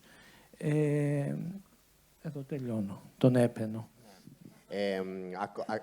Εκεί λοιπόν ο χαρακτήρας μου είχε έναν σύντροφο που ήταν σε αναπηρικό αμαξίδιο και θέλω να σας πω με το χέρι στην καρδιά ότι δεν τον έβαλα σε αναπηρικό αμαξίδιο επειδή ήθελα να γίνουν συμπαθείς. Τον έβαλα γιατί σε ένα ταξίδι που είχα κάνει στην Ευρώπη δεν είχα κάποιον φίλο ο οποίος είναι σε αμαξίδιο. Τώρα πια έχω την αγαπημένη μου την Κατερίνα Βρανάκη, μου τα μαθαίνει όλα πολύ ωραία και πολύ σωστά και την αγαπώ πολύ. Βέβαια και εδώ πέφτει χειροκρότημα. Είχα δει λοιπόν σε ένα ταξίδι ένα ζευγάρι, δύο τουρίστες, μία κυρία και τον άντρα της, που η κυρία ήταν σε αμαξίδιο, ο άντρας της περπατούσε και είχαν καθίσει στην πισίνα στο Ντουμπρόβνικ, ήμουνα στην Κροατία, καθίσαν στην πισίνα, πήραν τις μπύρες τους, το πόσο γέλασαν, το τι πλάκα είχαν, ήταν οι πιο ευτυχισμένοι. Και λέω, κοίτα τι ωραίο που είναι αυτό. Και αυτό δεν το καταγράφουμε. Και ήθελα λοιπόν να τον βάλω κι εγώ να κάνω αυτό. Όχι για να μας συμπαθήσουν, για να γίνει συμπαθητικός ήρωας, αλλά γιατί είναι ήρωας. Γιατί είναι ένας άνθρωπος ο οποίος δεν λογαριάζει αν ο άνθρωπός του ξαφνικά σταμάτησε να περπατάει. Η αγάπη δεν σταμάτησε όμως να υπάρχει. Γι' αυτό. Στην πορεία βέβαια θέλω να σας πω ότι σε αυτό που δεν είδατε, ο ένας από τους δύο θα πάθαινε καρκίνο. Γιατί? Για να τον συμπαθήσετε. Ενώ τώρα τον έχω υγιέστατο και χαρακτήρα πάντοτε.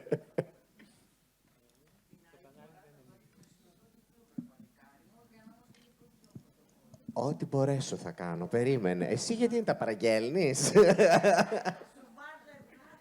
Ήθελα να πω λοιπόν το εξής. Οι άλλοι, επειδή δεν την έχουμε βάλει καθόλου μέσα στη συζήτηση, φυσικά η άλλη κοινότητα, η οποία και χαίρομαι που έχω προλάβει και έχω ζητήσει συγγνώμη, είναι η τρανς κοινότητα. Ποτέ, μα ποτέ δεν έχουμε σκεφτεί πόσο κακοποιητικός είναι ο λόγος μας, ή μάλλον όχι, αφήστε το αυτό.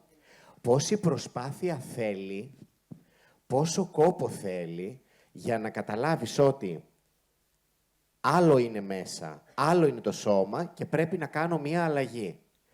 Και ενώ το αντιμετωπίζουμε αυτό σαν κάτι φοβερά δραματικό και είναι οι γονείς οι οποίοι είναι τρέπονται πάρα πολύ για το παιδί τους και αυτές τις ιστορίες έχουμε δει στην τηλεόραση, Υπάρχουν ιστορίες όπου οι μανάδες, οι πατεράδες έχουν αγκαλιάσει τα τρανς παιδιά τους και τα έχουν στηρίξει. Καταλαβαίνετε, εμείς που κάνουμε ταινίες και σειρές για την αγάπη της μάνας, πόση αγάπη έχει αυτή η μάνα για να πει και πόση δύναμη για να πει ότι δεν με νοιάζει η κοινωνία, θέλω το παιδί μου να είναι ευτυχισμένο και αυτός είναι ο δρόμος για να γίνει ευτυχισμένο και είμαι εγώ για να το στηρίξω. Καταλαβαίνετε πόση αγάπη, πόσο ηρωίδα είναι αυτή η μάνα. Δεν έχει καταγραφεί ποτέ αυτό, επειδή μιλάμε για ηρωίδες μανάδες. Πού είναι ο ηρωισμός αυτής της γυναίκας? Κατάλαβα κι εγώ μετά από πολύ πολύ καιρό ότι το... Κάτσε ρε εσύ, κάτσε ρε κοπελιά, περίμενε, κάτσε λίγο.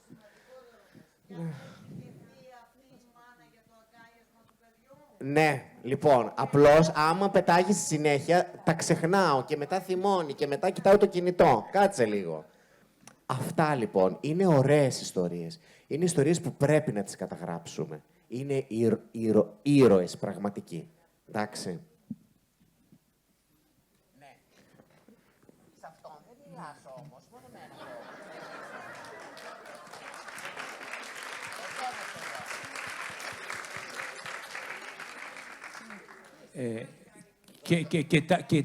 Κοιτάξτε, αν με αποκαλέσετε και εμένα παλικάρι μου...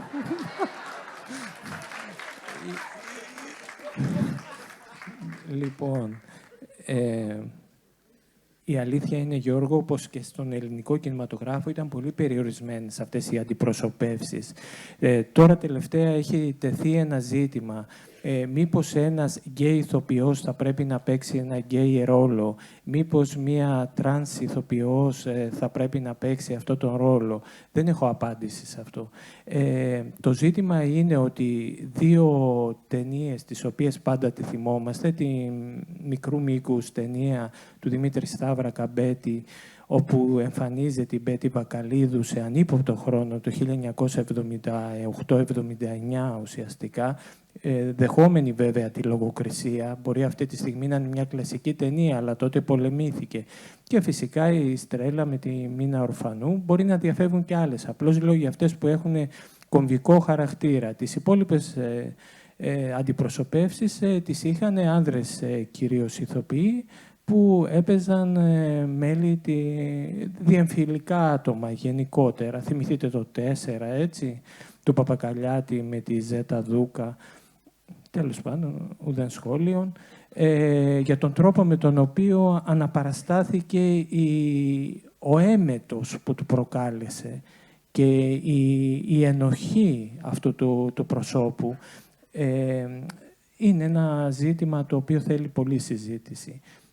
Αυτό το πρωτοείδαμε στο Παιχνίδι των Λιγμών, αν θυμάσαι, Κωνσταντίνε. Μια εξαιρετική ταινία που θυμάμαι την είχα δει και είχα δει αυτή τη σκηνή. Τζέι Ντέιβινσον και ο Στίβεν Αρέα παίζανε και όντως βλέπει ο Στίβεν Αρέα τον Τζέι Ντέιβινσον γυμνό και πηγαίνει και κάνει εμετό. Εμένα αυτή ήταν μια πάρα πολύ αγαπημένη μου ταινία. Την αγαπούσα πάρα πολύ. Εξακολουθώ να την αγαπώ. Πήρε Όσκαρ σενάριο μέχρι που είδα ένα ντοκιμαντέρ στο Netflix, στο Disclosure, όπου λέει μια τρανς ηθοποιός ότι όταν το είδα αυτό, ως παιδί τρανς τότε, είπα, Θεέ μου, άρα αυτό είμαι. Είμαι ο άνθρωπος που όταν ο άλλος θα με δει γυμνό θα κάνει εμετό. Δεν το είχα σκεφτεί ποτέ. Και είναι στην ουσία ότι όταν γράφουμε έναν τρανς χαρακτήρα, να σκεφτόμαστε πρωτίστως τους τρανς ανθρώπους. Θα είναι ικανοποιημένοι από αυτό που γράψαμε και μετά πάμε στους άλλους. Είναι αυτό που έχει αλλάξει μέσα μου όταν γράφω ένα γκέι χαρακτήρα. Σκέφτομαι τον γκέι άνθρωπο πρώτα να αρέσει. Στο θέατρο που παίζεται κάτω στην Αθήνα το 42-497, έχω γράψει έναν intersex χαρακτήρα. Και βασανίστηκα πάρα πολύ. Ήθελα τα intersex άτομα που θα έρθουν, ξέρω ότι δεν είναι πάρα πολλά, δεν πειράζει. Αυτοί που είναι. Θέλω να το συμπαθήσουν αυτό το χαρακτήρα. Σας πληροφορώ ότι έκανε και εκεί το λάθος και είναι ένας χαρακτήρας ο οποίος δέχεται καταπίεση και bullying και. Γιατί προσπάθησα να το κάνω συμπαθητικό. Γιατί είμαι λίγο στο βούκι αβά σε ό,τι έχει να κάνει με το intersex. Απλώς αυτό το οποίο με αθωώνει είναι ότι και οι υπόλοιποι χαρακτήρες εκεί πέρα δέχονται επίσης bullying και καταπίεση, οπότε δεν είναι ένας που δέχεται bullying από τους 7, έτσι. Intersex χαρακτήρας, intersex άνθρωπος είναι παλιότερα χρησιμοποιούσαμε, νομίζω είναι κακοποιητική πια αυτή τη λέξη, ας την αναφέρω για τελευταία φορά, θέλω να πιστεύω, χρησιμοποιούσαμε τη λέξη ερμαφρόδιτος. Είναι ο χαρακτήρας ο οποίος, το άτομο το οποίο έχει γεννηθεί από τη φύση έτσι, που έχει και αρσενικά και θηλυκά χαρακτηριστικά, πολλές φορές και αρσενικά και γυναικεία όργανα, πολλές φορές όταν είναι μικρό ο γιατρός παίρνει την απόφαση, και νομίζω ότι αυτό έχει καταργηθεί πια, να κρατήσει το φύλο που φαίνεται να επικρατεί. Το intersex άτομο είναι η σαφέστατη απάντηση της φύσης σε εμάς που αναρωτιόμαστε για τον Αδάμ και την Εύα και το Μήλο, ότι δεν είναι μόνο ο Αδάμ και η Εύα και ότι τα φύλλα δεν είναι αυτά τα δύο πολύ ξεκάθαρα πράγματα που έχουμε στο κεφάλι. Έχει φροντίσει η φύση να μας πει ότι υπάρχει αυτό. Εντάξει.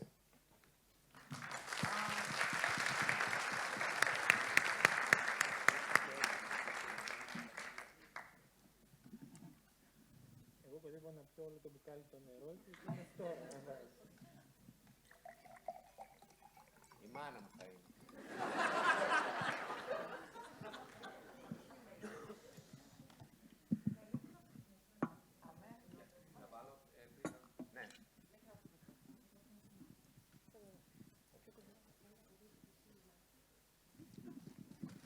Πριν πάμε στις ερωτήσεις, θα ήθελα να βάλω ένα θέμα που πήγατε να το θίξετε τώρα. Και επειδή το θέμα είναι η αναπαράσταση. Και το βασικό θέμα και του φεστιβάλ είναι η αναπαράσταση. Δηλαδή πώς αναπαριστούμε την πραγματικότητα στον κινηματογράφο, στην τέχνη γενικότερα. Θα ήθελα να βάλω το θέμα του ερμηνευτή ενός... Ναι. Αυτό που είπε ο Κωνσταντίνος. Αυτό, ναι. Ενός γκέι χαρακτήρα. Ή... όχι, ωραία. Να πω εγώ σαν ηθοποιός, καταλαβαίνω ποιο είναι το θέμα. Μπορούμε να δώσουμε και λίγο παραπάνω και ενός ανάπηρου, ενός τυφλού, ενός... Κοιτάξτε, δεν μπορούμε να πούμε ότι οι straight πρέπει να παίζουν straight και οι gay πρέπει να παίζουν gay, γιατί οι gay την πατήσαμε και καταλαβαίνετε. Δεν υπάρχουν στο θεατρικό ρεπερτόριο, είναι καμιά 8 ρόλοι, ας πούμε. Άρα δεν υπάρχει λόγος να πάμε σε θεατρική σχολή, πάμε σε ένα φωαγέ, να συζητήσουμε 3 ώρες, να πάμε να πάρουμε πτυχίο. Δεν μπορούσε λοιπόν να πει αυτό, ότι τους gay roles πρέπει να τους παίζουν μόνο gay. Γιατί τότε και ο straight θα σου πει, τότε και τους straight τους παίζουν μόνο straight. Έτσι. Οπότε, εκεί και από τη στιγμή που ξέρουμε και έχουμε συνηθίσει οι γκέι και πηγαίνουμε και στις θεατρικές σχολές και μαθαίνουμε και ούτως ή άλλως, δηλαδή, δεν πρέπει να κάνουμε και τόσο focus στη διαφορά μας, ας κάνουμε και focus στις ομοιότητές μας, έτσι. Όμως, αυτό ό,τι έχει να κάνει με τους γκέι και με τους straight, εγώ αυτό πιστεύω τουλάχιστον, στους trans χαρακτήρες. Εδώ τώρα, είναι πάρα πολύ λίγοι οι trans ρόλοι που έχουν γραφτεί σε θέατρο, σε κινηματογράφο, σε τηλεόραση. Έστω για αυτούς τους πολύ λίγους ρόλους, δηλαδή, ας πάμε στην τρανς κοινότητα, να είναι οι τρανς ερμηνευτές αυτοί που θα τους ερμηνεύσουν. Διότι τους τρανς ερμηνευτές, τις τρανς ηθοποιούς, ας πούμε, τις γυναίκες, τις αποκλείεις από τους γυναικείους ρόλους, γιατί δεν ξέρεις, ψάχνουμε κάτι άλλο. Μα και όταν γράφεις αυτό το οποίο είναι, πάλι ψάχνεις κάτι άλλο. Χαίρεσαι με, κατάλαβες πώς το λέω. Συγγνώμη. Και μάλιστα είχα μια συζήτηση με τον πολύ αγαπημένο μου φίλο, τον Φώτη του Σεργουλόπουλου, που είχαμε κάνει μαζί το Πρισίλα και υποδιόταν την Μπερναντέτ, που είναι μια τρανς γυναίκα στο Πρισίλα. Και λέει ο Φώτης από μόνος, ήταν εξαιρετικός, λέει ο Φώτης από μόνος του. Τώρα βέβαια, αν το ξανακάναμε, αντικειμενικά, δεν θα έπρεπε να παίξω εγώ αυτό το ρόλο. Θα έπρεπε να έρθει μια τρανς ηθοποιός και να πάρει τον πρωταγωνιστικό ρόλο. Και το είπα από μόνος του, έτσι. Σε ένα ρόλο που αγαπάει τόσο πολύ, που θριάμβευσε. Και που με πόνο καρδιάς τον αποχαιρέτησε ένα βράδυ που τα λέγαμε. Αυτό πιστεύω εγώ. Να μπούμε στις... Γεια σας. Συγγνώμη που σας διακόπτω, αλλά έχω πάρει το λόγο. Σας ευχαριστούμε πάρα πολύ που είσαστε εδώ σήμερα και κάνετε αυτή τη συζήτηση.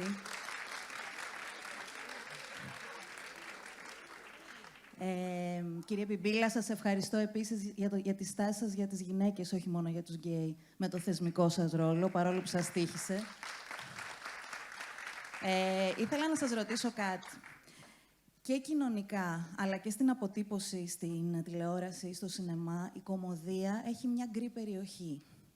Έχουμε μάθει, λοιπόν, και η γκέι κοινότητα, και η λεσβιακή, αλλά και η γυναικεία αποτύπωση, να έχει ένα δούλεμα το οποίο, έλα μωρέ, πλάκα κάνω, πώς το παίρνεις έτσι.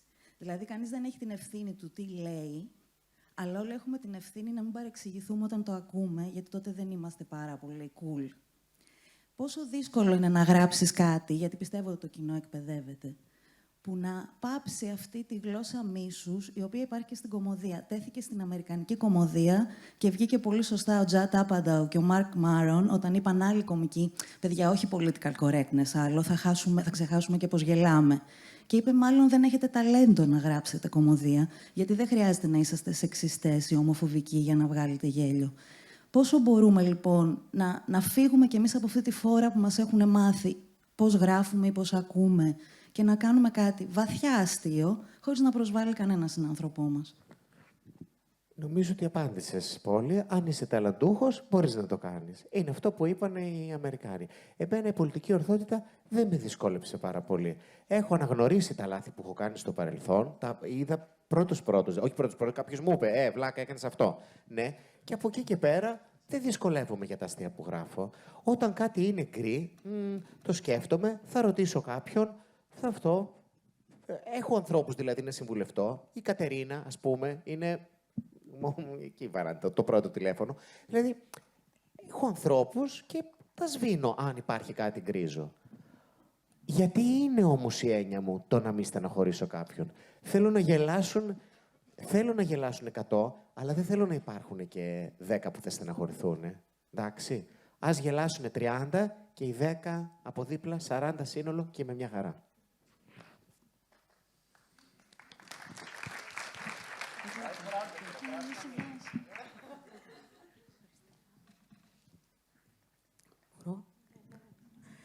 Ναι, ευχαριστούμε πολύ για αυτή τη συζήτηση και χρειάζεται, πιστεύω, να γίνονται και άλλες τέτοιες συζητήσεις.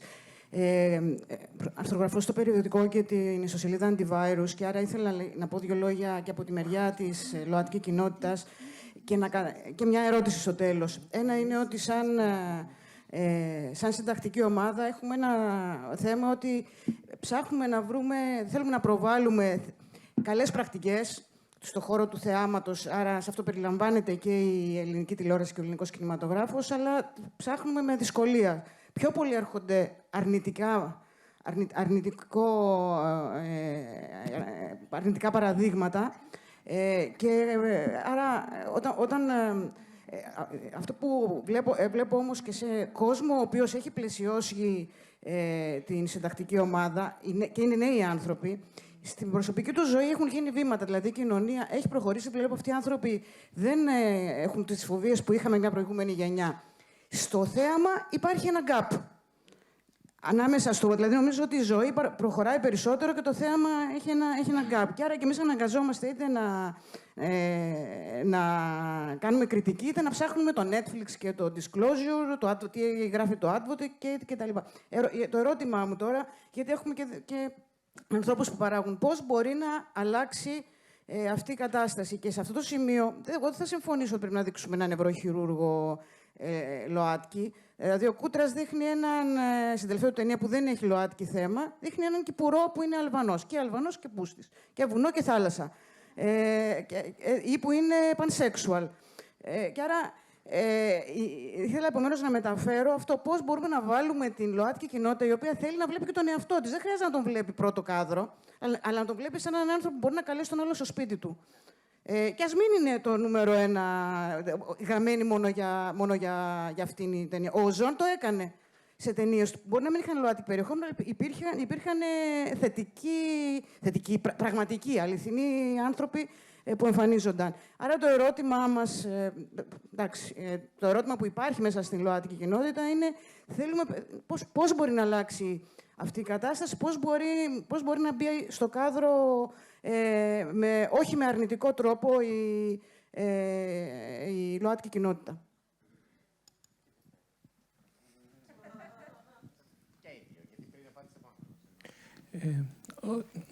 Με φαίνεται σαν μηχανία. Δηλαδή, εγώ αναγνωρίζω ότι υπάρχει μια αντιπροσώπευση.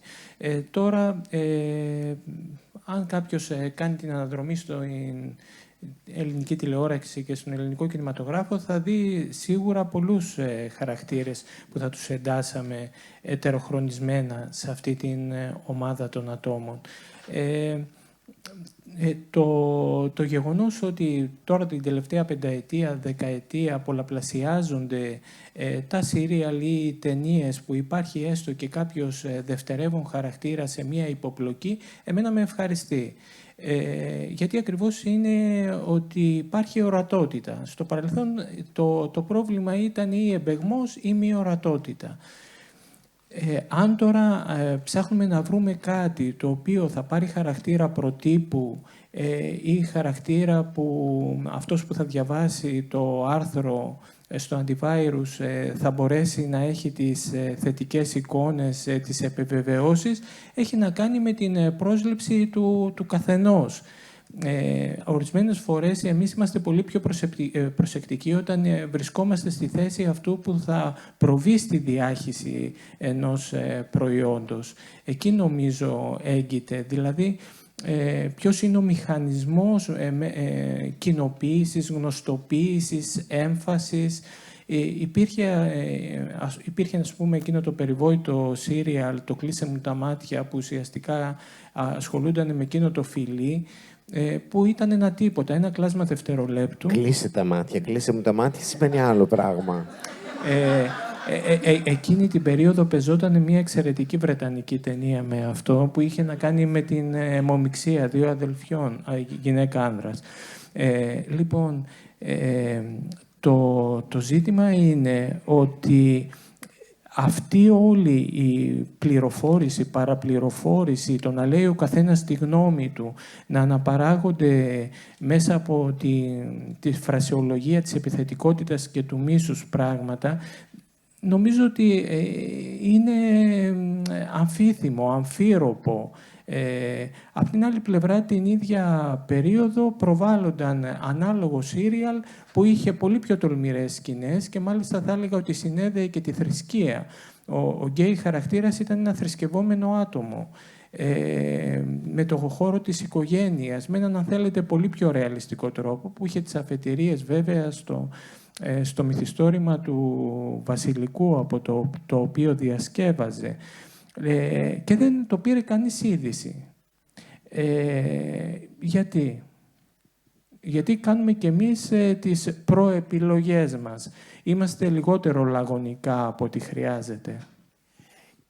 Αυτό το οποίο πρέπει να γίνει είναι να αρχίσουμε να γράφουμε αυτές τις ιστορίες. Εγώ αυτό κάνω πια. Σε αυτό έχω αφοσιωθεί. Και περνάω ωραία με αυτό, πραγματικά. Φυσικά και αναγνωρίζω ότι έχω χάσει ένα μέρος κοινού. Φυσικά και αναγνωρίζω ότι έχω χάσει και μια πρόσβαση στα κανάλια. Αλλά ενώ είμαι πιο εγκλωβισμένος από ποτέ επαγγελματικά, είμαι πιο ελεύθερος από ποτέ ως άνθρωπος. Και αυτά, άμα τα ζυγίσω, πάει έτσι. Και περνάω γαμάτα, δηλαδή μου αρέσει πολύ. Οπότε κάνω αυτό. Αυτό θα συνεχίσει να γίνεται. Σε ένα κεντρικό θέατρο έπαιξε κάτω στην Αθήνα και έρχεται εδώ στο Κουτουβουέ ένα θέατρο με ένα γκέι χαρακτήρα, ένα αγόρι, ένα κορίτσι. Αυτή τη στιγμή πάλι κάτω στο Ήβι είναι δύο αγόρια που φιλιούνται στη σκηνή και λέω είναι κάτω στο Ήβι γιατί αυτά υπήρχαν πάντοτε. Αλλά έχει... Δεν μειώνω καθόλου, έτσι. Τους σέβομαι όλους τους δημιουργούς. Αλλά όσο έχει μαγιά το να πας σε ένα μικρό θεατράκι των 50 θέσεων κάπου σε ένα υπόγειο και αυτά και να κάνεις ένα ομοφιλοφιλικό ερωτικό ειδήλιο, ας πούμε, θέλει πάρα πολύ μεγαλύτερο το ρίσκο και τόλμη να πας στο κέντρο της Αθήνας, σε ένα πολύ μεγάλο εμπορικό θέατρο, όπου θα μπει κάθε καρυδιά σκαρί, δεν θα πούνε μόνο οι 50 φίλοι σου, και να δείξεις δύο αγόρια να φιλιούνται. Το έργο στο οποίο, για να καταλάβετε δηλαδή τι έχουμε να αντιμετωπίσουμε και καμιά φορά, είναι ένα έργο, έχει καταστραφεί όλος ο πλανήτης, πάνω είναι η -34 θερμοκρασία και +57 το βράδυ και το πρωί, δεν ζει τίποτα, δεν έχει μείνει ούτε μια σάβρα πάνω να ζει, και όταν κάτω από τη γη δύο αγόρια φιλιούνται, ένας από κάτω φώναξε απαράδεκτο. Το καταλαβαίνεις? Δηλαδή αυτόν τον άνθρωπο δεν τον ένιωξε που ψοφήσαμε όλοι. Που δεν έμεινε ούτε μυρμήγκι πάνω ζωντανό. Που δεν μπορείς να αναπνεύσεις, που είναι όλο πυρηνικά και αυτά. Όλο αυτό ήταν... συνέβη. Και φιλήθηκαν δύο αγόρια... όχι ρε παιδιά. Αυτό έχεις να αντιμετωπίσεις. Αλλά... Συνεχίζω και γράφω και περνάω ωραία. Και στα κανάλια δεν θα το πάρουν εύκολα. Εντάξει. Στα κανάλια θα θέλουν να δείξουν τον Πισμπίκη και τον Στάνκογλου να χωρίζουν και να πηγαίνουν εκεί πέρα να τα πίνουν, να καπνίζουν, να ξεσπάνε στα μπουζούκια. Κατάλαβες, αντρικά πράγματα. Εγώ, παιδιά, όταν χώρισα, από τα νεύρα μου, πήρα το αυτοκίνητο και έφυγα από εδώ, από Θεσσαλονίκη και πήγα στο Ελσίνκι. Καταλαβαίνετε πόσο συναρπαστικό είναι αυτό να το κάνεις ταινία. Πόσο πιο λιγότερο βαρετό από το θα πάω και θα πιω 3 ουίσκια. Και ήταν ένα ταξίδι τόσο σημαντικό για μένα. Δηλαδή συνειδητοποίησα το ποιος θέλω να είμαι, τι λάθη έχω κάνει στη σχέση, τι δεν είπα, οδηγούσα. Και βέβαια όταν έφτασα, συνειδητοποίησα και κάτι άλλο που δεν το είχα σκεφτεί. Ωρε, πώς την πρέπει να γυρίσω πίσω τώρα. Είναι ωραία ταινία. Δεν θα τη δείξουν στην τηλεόραση. Θα τη γράψω όμως κάποτε, ναι. Υποψιάζομαι ότι ο κύριος Καπουτζίδης, επειδή ακριβώς είναι το προβεβλημένο άτομο και μετά από την επιτυχία κάποιων συγκεκριμένων σύριαλ, τα οποία όλοι τα γνωρίζουμε, είναι και ο καθήλυν αρμόδιος για να εξηγήσει τις συνέπειες αυτής της επιφύτησης, μεταβολής ή αλλά το πώς φτάσαμε εμείς εδώ, εσύ το ξέρεις καλύτερα, Κωνσταντίνε. Ναι, γιατί ουσιαστικά είναι τα τιμήματα που έχεις να πληρώσεις και τι επιλογές γίνονται κάθε φορά στον οποιονδήποτε, έτσι. Δηλαδή μην νομίζετε ότι όλα γίνονται αυρόχης ποσήν και κάποια ωραία πρωία βρισκόμαστε εδώ ή εσείς βρισκόσαστε στην αίθουσα και πάει λέγοντας. Γιατί, σε παρακαλώ. Ποιος? Σου δώσω το δικό μου. Έλα. Παλικαράκι μου, εγώ θα πάω πιο πίσω. Εκεί που είπες, παγωμένη γη και 2 παλικαράκια μένουν. Εδώ σε θέλω, δημιουργέ μου. Βάλ τους, γαργάρισέ τους τις ψυχές. Αν δεν σέβονται τον εαυτό τους, το περιβάλλον, τη μάνα γέα, τη μήτρα, τον κύκλο ζωής. Τι κάνουμε, εδώ είσαι δέρλο πουλί μου. Αυτό προσπαθούμε και να σου πω κάτι. Σκέψου πόσο σημαντικό είναι το ότι είμαστε εδώ πέρα όλοι αυτοί οι άνθρωποι και συζητάμε αυτά τα πράγματα με ένα καθηγητή πανεπιστημίου, έτσι. Δηλαδή, για να μην χειροκροτάτε μόνο εμένα, είναι ένας άνθρωπος ο οποίος διδάσκει στο πανεπιστήμιο και έχει ασχοληθεί τόσο πολύ και κάνουμε μια συζήτηση, η οποία πριν από 10 χρόνια δεν θα γινότανε. Δεν θα είχατε κι εσείς την ελευθερία να έρθετε. Θα ερχόσασταν φοβισμένοι, θα ερχόσασταν οι μισοί και λιγότεροι και εγώ δεν θα ήμουν εδώ ή θα ήμουν εδώ και θα έλεγα μισόλογα. Έτσι. Και μπορούμε και μιλάμε πιο ανοιχτά. Η ερώτηση για τον Γιώργο. Έχεις μεγάλη εμπειρία στη τηλεόραση και προφανώς έχεις δει πολλές καταστάσεις. Θέλω να μας μεταφέρεις μερικές εικόνες από το παρελθόν, όταν παρουσίαζες τα πρώτα σου έργα στα κανάλια, στους παραγωγούς και όταν πήγαινε η κουβέντα στο γκέι στοιχείο που υπήρχε σε κάποια σειρά. Τι αντιδράσεις έπρατες και από την αρχή της καριέρας σου μέχρι και σήμερα? Εγώ δεν είχα τέτοιες καταγραφές, δηλαδή και στις Σαββατογεννημένες που κάπου αναφέρθηκε ότι ο Χωσέ ήταν λίγο μπα, ήταν τόσο, πέρασε τόσο τσακ. Δεν είχα τέτοια θέματα. Όταν έκανα την Εθνική Ελλάδος, όχι, δεν είχε κανένας πρόβλημα. Αλλά όταν έκανα την Εθνική Ελλάδος ήμουνα πια γνωστός, ήμουν Γιώργος Καπουτζίδης και αυτά δεν είχα κανένα θέμα. Δηλαδή σε αυτό πραγματικά ο Χριστόφορος θα έπρεπε να είναι εδώ, μακάρι να ήταν εδώ. Γιατί κακά τα ψέματα, αυτός ο οποίος αντιμετώπισε, ή τουλάχιστον ένας από αυτούς που αντιμετώπισαν, ας πούμε, νομίζω όχι από τα κανάλια, αλλά σίγουρα από. Εδώ το Εσουρού δεν τιμώρησε αυτό το περιβόητο το φιλί. Δηλαδή υπήρξε. Πολλές φορές ήταν πρωτοπόρος σε αυτό.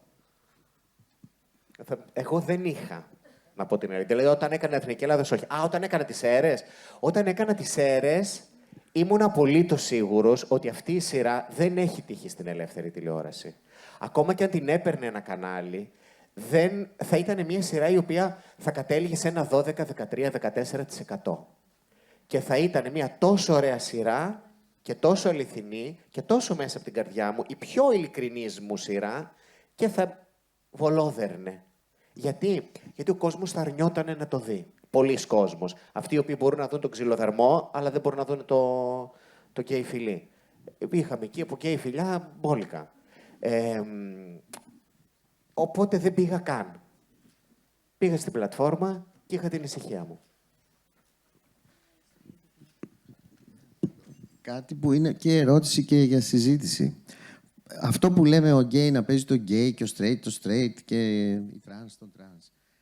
Καταρχάς, στο σωματείο υπάρχουν μόνο 4 άνθρωποι που έχουν δηλώσει τρανς και είναι. Δεν ξέρουμε τα προσωπικά δεδομένα του καθενός και θα σας πω γιατί το λέω. Κάποιος μπορεί να είναι γκέι και να μην θέλει να το πει. Δικαίωμά του είναι. Προσφάτως μου ζητήθηκε να κάνω, επειδή ξέρετε ότι κάνω και πολύ μεταγλώτηση, μία μεταγλωτισμένη σειρά όπου θα έπρεπε να βρω γκέι ηθοποιούς γιατί έχουν γκέι φωνές. Και αυτό ήρθε από την Αμερική. Και μάλιστα ένα ζευγάρι λεσβιών ότι θα έπρεπε να βρω 2 λεσβείες ηθοποιούς που να είναι ζευγάρι. Μα πού να το βρω αυτό?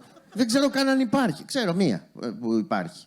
Πού να βρω εγώ? Ποιοι είναι οι γκέι? Αν η σύντροφός της δεν είναι ηθοποιός, πρέπει να τη στείλουν στα καλά του καθεμένου η δραματική σχολή, να περιμένουν 3 χρόνια να τελειώσει για να έρθει να κάνει μεταγλώτηση. Δηλαδή, όλο αυτό αγγίζει και μία τρέλα στο τέλος. Το ποιος θα παίξει τι. Επίσης, το πόσο πιο εύκολο είναι οι άντρες, άσχετα αν είναι γκέι straight, να παίζουν τρανς από μια γυναίκα. Διότι 2 απόπειρες έχουν γίνει από γυναίκες να παίζουν τρανς άνδρα και δεν είναι καλές. Δηλαδή, η Αγάπη Μανουρά, που είναι και φίλη μου, έπαιξε σε μια ταινία πολύ σημαντική. Το τρανς. Ναι, δεν θυμάμαι την ταινία. Χαβάη, ναι. Όπου δεν έπιθε ούτε η Ζέτα Δούκα. Είναι πολύ πιο εύκολο σε έναν άντρα ηθοποιό. Δεν είναι θέμα ταλέντου. Κάτι είναι που πιο εύκολα ο άντρας παίζει τον τρανς από μια γυναίκα να παίξει τον τρανς άντρα που έγινε τρανς. Όλο αυτό δημιουργεί ένα χάος. Δηλαδή, ποιος πρέπει να παίζει τι. Δικαίωμα του καθενός είναι να παίζει ό,τι θέλει, αφού μπορεί και με το ταλέντο του. Και να μην βάζουμε στερεότυπα. Ο γκέι πρέπει να παίξει το γκέι, η γκέι φωνή να παίξει την γκέι φωνή. Δηλαδή αυτό αγγίζει την τρέλα. Εγώ δεν δέχτηκα να το κάνω φυσικά, ούτε να ψάχνω μέσα στους ηθοποιούς να δω ποιος είναι ο γκέι που έχει την γκέι φωνή. Τι πάει να πει γκέι φωνή.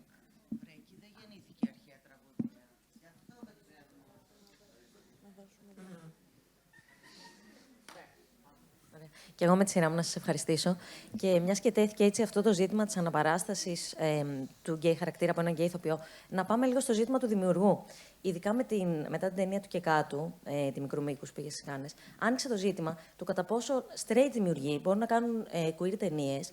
Μπορούν. Καταλαβαίνετε με ποια είναι το λέω. Από τη στιγμή που δεν έχουν το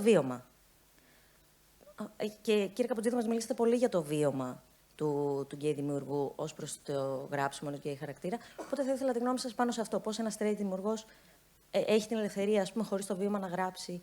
Και ειδικά στις φεστιβαλικές ταινίες που υπάρχει έτσι και αυτό το ρεύμα ότι όταν γράφεις για queer, όταν γράφεις για περιθώριο, τα πας καλύτερα στα φεστιβάλ. Εγώ νομίζω ότι εγκλωβιζόμαστε πάρα πολύ. Εγώ δηλαδή πώς γράφω γυναικείους χαρακτήρες συνέχεια? Δηλαδή είμαι γυναίκα, δηλαδή δεν. Πρέπει να είμαστε ελεύθεροι και ειδικά αν ένας straight δημιουργός θέλει να το προσεγγίσει το θέμα με τόση ευαισθησία, με αγάπη, με σεβασμό, με εκτίμηση, γιατί είναι έτσι σαν άνθρωπος, γιατί έχει σεβασμό και αγάπη μέσα του και γιατί έχει και φίλους γκέι που τους αποδέχεται και δεν τον νοιάζει καν στο κρεβάτι του αρκεί να μυροκαλούν. Αυτά πάνε όλα μαζί. Φυσικά και θα εκκραστεί. Είναι σαν να πρέπει και εγώ να μην γράφω για straight χαρακτήρες πια. Που κάπου θα τους έχω σε ένα β' ρόλο. Όχι, καταλαβαίνετε αυτό. Έτσι, πρέπει να υπάρχει. Αν βάλουμε εμείς από μόνοι μας μια διαχωριστική γραμμή, την πατήσαμε. Σκοπός είναι να είμαστε αγαπημένοι, αλληλέγγυοι και να καταλάβουμε περισσότερο ένας τον άλλον. Για να μας καταλάβουν οι straight λίγο παραπάνω, πρέπει και εμείς οι γκέι να αρχίσουμε να γίνουμε πιο. Να ανοιχτούμε. Να πούμε έτσι είμαστε. Εγώ δεν έχω φάει ξύλο ποτέ. Ούτε έχω πάρει ποτέ τηλέφωνο την κολλητή μου να πω «Μωρή, το είδες στο τεκνό». Δεν έχω κάνει τίποτα από αυτά τα δύο. 50 χρόνια που ζω σε αυτό το πλανήτη, κάτι έχω κάνει. Αυτό προσπαθώ να καταγράψω. Το τι έχω κάνει σε αυτό το πλανήτη. Και εμένα μπορεί αυτή την περίοδο να με απασχολεί οι γονείς μου. Είναι μεγάλοι. Τι θα γίνει αν φύγει ο ένας από τους δύο? Αυτό είναι κάτι το οποίο απασχολεί όλα τα παιδιά. Είτε είναι γκέι αγόρια, είτε είναι γκέι straight κορίτσια, είτε είναι. Όλοι θα το αντιμετωπίσουμε κάποτε. Δεν το έχετε σκεφτεί ποτέ? Τι σημασία έχει αν αυτή την ιστορία τη διηγηθεί ένας γκέι χαρακτήρας ή ένα straight, ένα αγόρι, ένα κορίτσι? Είναι μια πανανθρώπινη ιστορία. Γι' αυτό και δεν θεωρώ ότι είναι μια ιστορία που απευθύνθηκε αποκλειστικά σε γκέι, έτσι. Και ξέρεις πόσοι straight άνθρωποι είπαν ότι το είδα και Και εγώ το σκέφτηκα. Έχασα τη μαμά μου, έχασα τον παπά μου. Εγώ να ρωτήσω κάτι τον Κωνσταντίνο. Κωνσταντίνε, θεωρείς ότι υπάρχει πρόοδος, έτσι όπως το βλέπεις, ή έχουμε πισωγυρίσματα στην αναπαράσταση, στην τηλεόρασή μας?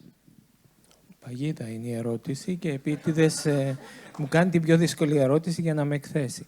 Λοιπόν, όχι, τεθλασμένες είναι όλα κατά τη γνώμη μου. Δηλαδή, οι αντιπροσωπεύσεις μπορεί να είναι πιο προσεκτικές, μπορεί να είναι πιο ενσυνείδητη η στάση των δημιουργών, για να απαντήσω λίγο και σε σχέση και με την προηγούμενη ερώτηση, αλλά την ίδια στιγμή που μπορεί να έχουμε καταγραφές, αποτυπώσεις, αναπαραστάσεις, οι οποίες να επιβεβαιώνουν αυτό που λέμε πρόοδο, από την άλλη πλευρά, όπως και στην ελληνική κοινωνία, όλη αυτή η ρευστότητα στην αντιμετώπιση των πραγμάτων θέλει ομάδες να είναι τιμοπόλεμες, να έχουν την ευαισθησία, να μπορούν να ανταποκρίνονται με την επιχειρηματολογία, με τη γνώση, με τη διάβγεια. Αυτό που είπε ο Γιώργος πριν ήταν και μια επιχειρηματολογία συγχρόνως. Ούτε εγώ πιστεύω, κύριε Μπιμπίλα, ότι οι γκέι πρέπει να παίζουν γκέι και όλα αυτά τα πράγματα. Αυτά είναι στερεότυπα και κυρίως στην τέχνη είναι περιορισμοί οι οποίοι δεν έχουν κάπως και νόημα. Και στην αναπαράσταση ενός γκέι χαρακτήρα, πραγματικά ένας ηθοποιός που είναι ευσυνείδητος, που είναι ταλαντούχος κλπ. Μπορεί να είναι αποτελεσματικός. Δηλαδή, εκεί που θέλουμε να ανατραπούν τα στερεότυπα και οι περιορισμοί, δεν θα πρέπει να κατασκευάσουμε καινούργια τείχη.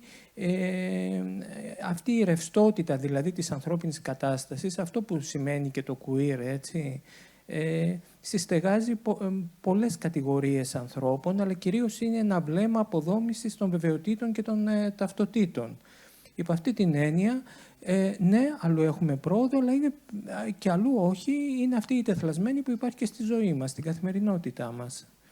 Ούτε τέλειοι είμαστε, ούτε πάντα λειτουργούμε με το γνώμονα του τι είναι σωστό, τι είναι λάθος. Δεν έχουμε ένα υποδεκάμετρο στη ζωή μας και με τους ανθρώπους μας. Αρχικά, σε ευχαριστούμε πάρα πολύ και τους δύο. Εγώ έχω να πω ότι τα τελευταία χρόνια στην τηλεόραση έχω παρατηρήσει να υπάρχουν γκέι χαρακτήρες ανδρών και ζευγάρια ανδρών, αλλά και δεν ξέρω τι γινόταν πριν το 2000 στην τηλεόραση, γιατί είμαι μικρή ηλικιακά. Αλλά... Εγώ έβλεπα το «Χριστός ξανασταυρώνεται», για να σε τρομάξω. Και αυτό που ήθελα να ρωτήσω είναι ότι δεν έχω παρατηρήσει ζευγάρια γυναικών καθόλου, ούτε ή ελάχιστα, για να είμαι ειλικρινής, ούτε χαρακτήρες λεσβιών. Μπορείτε να μου πείτε γιατί πιστεύετε ότι συμβαίνει αυτό? Όλα τα δύσκολα εδώ. Λοιπόν, κοιτάξτε, το ζήτημα είναι αυτή η περιβόητη ατάκα, η οποία όμως ισχύει 2 φορές αόρατη. Δηλαδή και γυναίκα, έτσι, και ομοφυλόφιλη γυναίκα. Αυτή η συνθήκη από τα πριν έφερε μία δυσκολία. Πριν όμως ανέφερε ότι στην τηλεόραση πραγματικά το Λεμονοδάσος ήταν μια πολύ ενδιαφέρουσα αυτού του τύπου καταγραφή από την δεκαετία του 70. Σαφώς είναι πιο περιορισμένες. Υπάρχουν, ας πούμε, κάποια επεισόδια στο τμήμα ηθών του Μανουσάκη που έχουν και κάτι τίτλους για το θυμικό, ότι εδώ πρόκειται περί μεγάλης αμαρτίας, που είναι μια πατρεμένη γυναίκα που ξελογιάζεται από μια ομοφυλόφιλη γυναίκα και στη συνέχεια εξαρτάται. Δηλαδή, τι θέλω να πω, αν είναι έτσι να παρουσιάζονται, καλύτερα όχι. Αλλά αυτό το δείγμα που ανέφερα, δηλαδή το γνώθησα αυτόν από το επεισόδιο από την Καρφοστάλ, είναι μια αντιπροσώπευση ενδιαφέρουσα. Είναι πιο περιορισμένες, ναι. Υπάρχουν κάποια επεισόδια πάλι σε σειρές, οι οποίες, μάλιστα ήταν η Άννα Δραγούμη και η Άννα Μάσχα, ηθοποιοί, δηλαδή με κύρος, που τότε ήταν στο Θέατρο του Νότου, είναι ακριβώς η ίδια περίοδος, που έπαιζαν ένα τέτοιο τύπου ζευγάρι, πάντα όμως σε σύγκρουση με έναν άντρα, ο οποίος τις παρακολουθούσε, ήταν εκδικητικός, ήταν δηλαδή αυτή η κατηγορία των επιθετικών τριβάδων με τις οποίες έχει γαλουχηθεί επί μακρόν η εικονολογία γύρω από τις λεσβίες. Σαφώς πιο περιορισμένες, σαφώς. Σε κάποιες σειρές του Παπακαλιάτη αυτό όλο το πνεύμα της πολιτικής ορθότητας συμπεριέλαβε και κάποιους γυναικείους χαρακτήρες. Γεια σας. Ευχαριστούμε πολύ. Κωνσταντίνε, αναφέρθηκες λίγο αλλά κάπως περιορισμένα και θα ήθελα να μιλήσουμε λίγο παραπάνω γι' αυτό, για το camp, το οποίο για πάρα πολλά χρόνια ήταν, αν θες, είναι ένα στοιχείο μιας queer ταυτότητας, αναμφίβολα. Για πολλά χρόνια λειτουργούσε σαν κώδικας στους κινηματογραφιστές, στη τηλεόραση, στον κινηματογράφο, στο θέατρο, παντού. Και αναρωτιέμαι αν ήταν ένας τρόπος για να μιλήσεις σε ένα γκέι κοινό χωρίς να γίνεις απόλυτα, ας πούμε, πώς να το πω, ευθύς, αυτό ακριβώς, ή αν είναι κάτι που μπορούμε ακόμα και σήμερα να το δεχτούμε ως ένα στοιχείο της queer ταυτότητας. Και Γιώργο, στις πρώτες σου σειρές θα έλεγε κανείς ότι υπήρχαν πιο πολλά camp στοιχεία από ότι στην δεύτερη, αν θες, περίοδο της δουλειάς σου, και αν αυτό ήταν κάτι που προήλθε από μια συγκεκριμένη σκέψη ή από απλώς με έναν οργανικό τρόπο. Αυτά. Γιώργο, με βάζεις σε μεγάλο πειρασμό, γιατί το κάμπ είναι πραγματικά ένα πεδίο εξαιρετικά ενδιαφέρον γνωσιακά και μπορεί να δει κάποιος την ελληνική κουλτούρα μέσα από αυτή την οπτική. Επιγραμματικά εντελώς, έτσι για να συνεννοούμαστε, είναι η παροδία, η κατηρώνευση των βεβαιωτήτων, των έμφυλων ταυτοτήτων, μέσα από κάποιους κώδικες, οι οποίοι είναι σχεδόν συνωμοτικοί κώδικες για ανθρώπους που έχουν ένα πολύ υποψιασμένο βλέμμα στην ανίχνευση της διαφοράς. Ομολογούμε ότι οι εικόνες δεν έχουν την ίδια πρόσβαση σε όλους μας. Άλλος μπορεί να τις διαβάσει με έναν α τρόπο, άλλος με έναν β τρόπο. Υπό αυτή την έννοια, ναι, είναι ένας υποψιθύρισμα στο αυτή, μέσα από αυτή την υπερβολή, το φανταχτερό, την ηρωνία, το αστείο, ως απεύθυνση σε μια κοινότητα ανθρώπων, η οποία θα συμπλεύσει. Είναι δηλαδή και ένα είδος χιούμορ, το οποίο ενδεχομένως μπορεί να το καταλάβουν κάποιοι καλύτερα από κάποιους άλλους.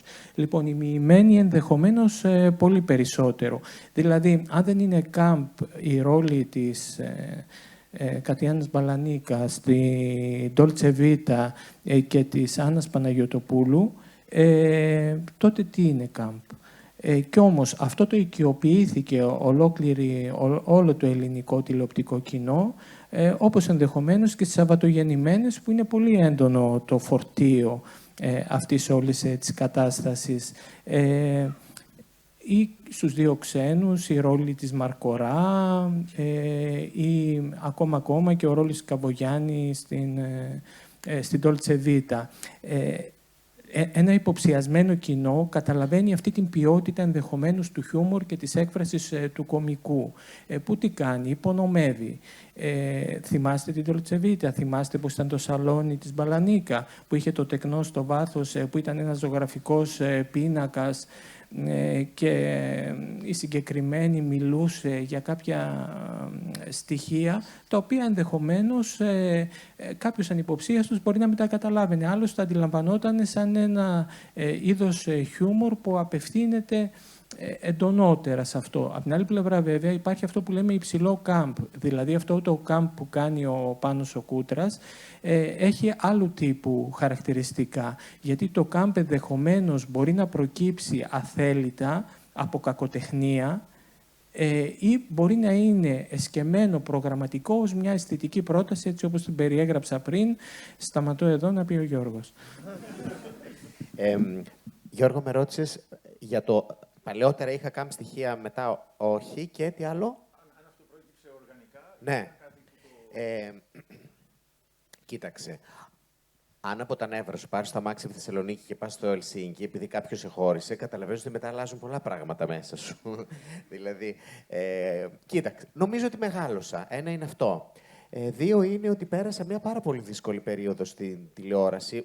Μέσα στην τηλεόραση συνειδητοποίησα πράγματα που με σόκαραν. Μιλάω για την περίοδο που η Ελλάδα φλέρταρε πάρα πολύ με τον φασισμό. Είναι η περίοδος που βγήκε και η Εθνική Ελλάδος. Και όταν το έζησε αυτό το πράγμα, η Εθνική Ελλάδος ξεκίνησε σαν μια πολύ χαρούμενη κομμωδία όταν ξεκίνησε να τη γράφω και κατέληξε τελικά να είναι ένα αρκετά καταγγελτικό δράμα με ίχνη χιούμορ μέσα. Όλο αυτό έγινε στην πορεία και βλέποντας άνοδο φασισμού, εγκληματικών οργανώσεων και στην τηλεόραση αυτό το αντιμετωπίζαμε σαν.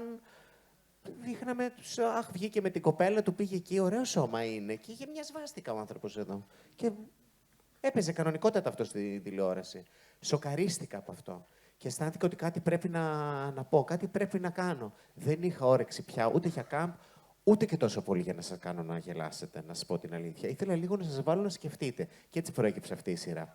Τώρα νομίζω ότι παίζει ρόλο και το ότι μεγάλωσα και νομίζω ότι συνειδητοποίησα ίσως ότι δεν θέλω κι εγώ να είμαι ο τύπος δεν θέλω. Μ' αρέσει που γελάτε εδώ σήμερα με αυτά τα πράγματα που λέω.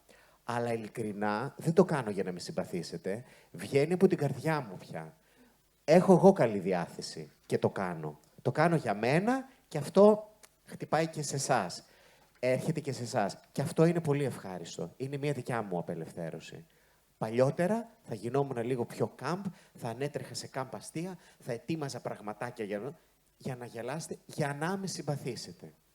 Τώρα είμαι καλά με αυτούς που με συμπαθούν και κυρίως είμαι καλά γιατί με συμπαθώ εγώ. Και πότε γράφω τα αστεία τα οποία και εμένα με κάνουν να γελάσω, να γελάω. Και μ' αρέσει το κάμπ, δεν το έχω 24 ώρες το 24 ώρες στη ζωή μου. Αλλά μ' αρέσει. Κάποια άλλη ερώτηση? Είναι μια ερώτηση εκεί πίσω.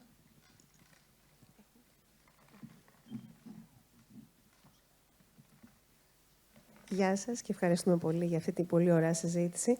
Θα ήθελα να ρωτήσω τον κύριο Καπουτζίδη. Εδώ.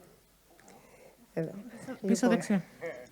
Λοιπόν, πριν είπατε ότι συμφωνείτε στο ότι όλοι οι ηθοποιοί μπορούν να ερμηνεύουν όλους τους ρόλους και βάλατε ένα ερωτηματικό για τους τρανς ρόλους. Φαντάζομαι γνωρίζετε τι έχει συμβεί στη λυρική σκηνή με τη μεταφορά της Στρέλλας σε οπερατικό θέατρο και ότι ενώ είχε επιλεγεί ένας ηθοποιός να το κάνει, ένας βαρύτονος που τηρούσε τις προδιαγραφές του ρόλου, η τρανς κοινότητα ξεσηκώθηκε και αυτή τη στιγμή είναι στον αέρα παράσταση με κίνδυνο να μην γίνει. Αν δεν βρεθεί ο κατάλληλος τρανς, η κατάλληλη τρανς ηθοποιός για να γίνει. Θέλω να πω, μήπως έχουμε γυρίσει με αυτή την συμπεριφορά και με αυτή τη στάση στο αντίθετο άκρο. Δηλαδή, το political correct λογοκρίνει την τέχνη. Και κατά πόσο συμφωνείτε με αυτό? Δηλαδή, τελικά, εσείς πιστεύετε ότι καλύτερα να μην γίνει, προκειμένου να μην γίνει αυτή η υποχώρηση? Και μια παρένθεση σε αυτό. Αντί να είμαστε χαρούμενοι και να επιβραβεύουμε έναν δημόσιο οργανισμό, ο οποίος είναι και συντηρητικός, έτσι, η λυρική σκηνή, που άνοιξε έκανε πιο ορατή, μάλλον αποφάσισε να ανεβάσει ένα τέτοιο έργο. Πρέπει να γυρίζουμε 10 βήματα πίσω και να λέμε όχι, αν δεν γίνει από τρανς, δεν θα γίνει καθόλου. Ναι, την κατάλαβα την ερώτηση, θα σας τα απαντήσω. Κάποια θα σας αρέσουν, κάποια όχι. Δεν πειράζει, θα είμαι όμως πολύ ειλικρινής. Καταρχάς, αξίζουν συγχαρητήρια στην Εθνική Λυρική που αποφάσισε να ανεβάσει αυτό το έργο. Αυτό δεν πρέπει να το ξεχάσουμε. Ένα χειροκρότημα είναι αυτό. Είναι ένας συντηρητικός θεσμός, ναι, αλλά δείτε πόσο προοδευτικά πήγε να κινηθεί. Και εδώ θέλει χειροκρότημα. Αυτό το οποίο όμως, αυτό για το οποίο διαμαρτύρεται η τρανς κοινότητα, θα της δώσω δίκιο και θα επαναλάβω αυτό το οποίο, αν κάποιοι διαμαρτυρήθηκαν με όχι κόσμιο τρόπο, δεν θα δώσω δίκιο, έτσι. Δεν ξέρω, δεν τις έχω παρακολουθήσει τόσο πολλές διαμαρτυρίες. Αν κάποιος έχει πάει και πετάξει μπογιές στην Εθνική Λυρική, δεν ξέρω αν έγινε, δεν συμφωνώ με αυτό, έτσι. Θα επαναλάβω το εξής. Υπάρχουν τρανς ηθοποιοί. Είναι πάρα πολύ λίγοι.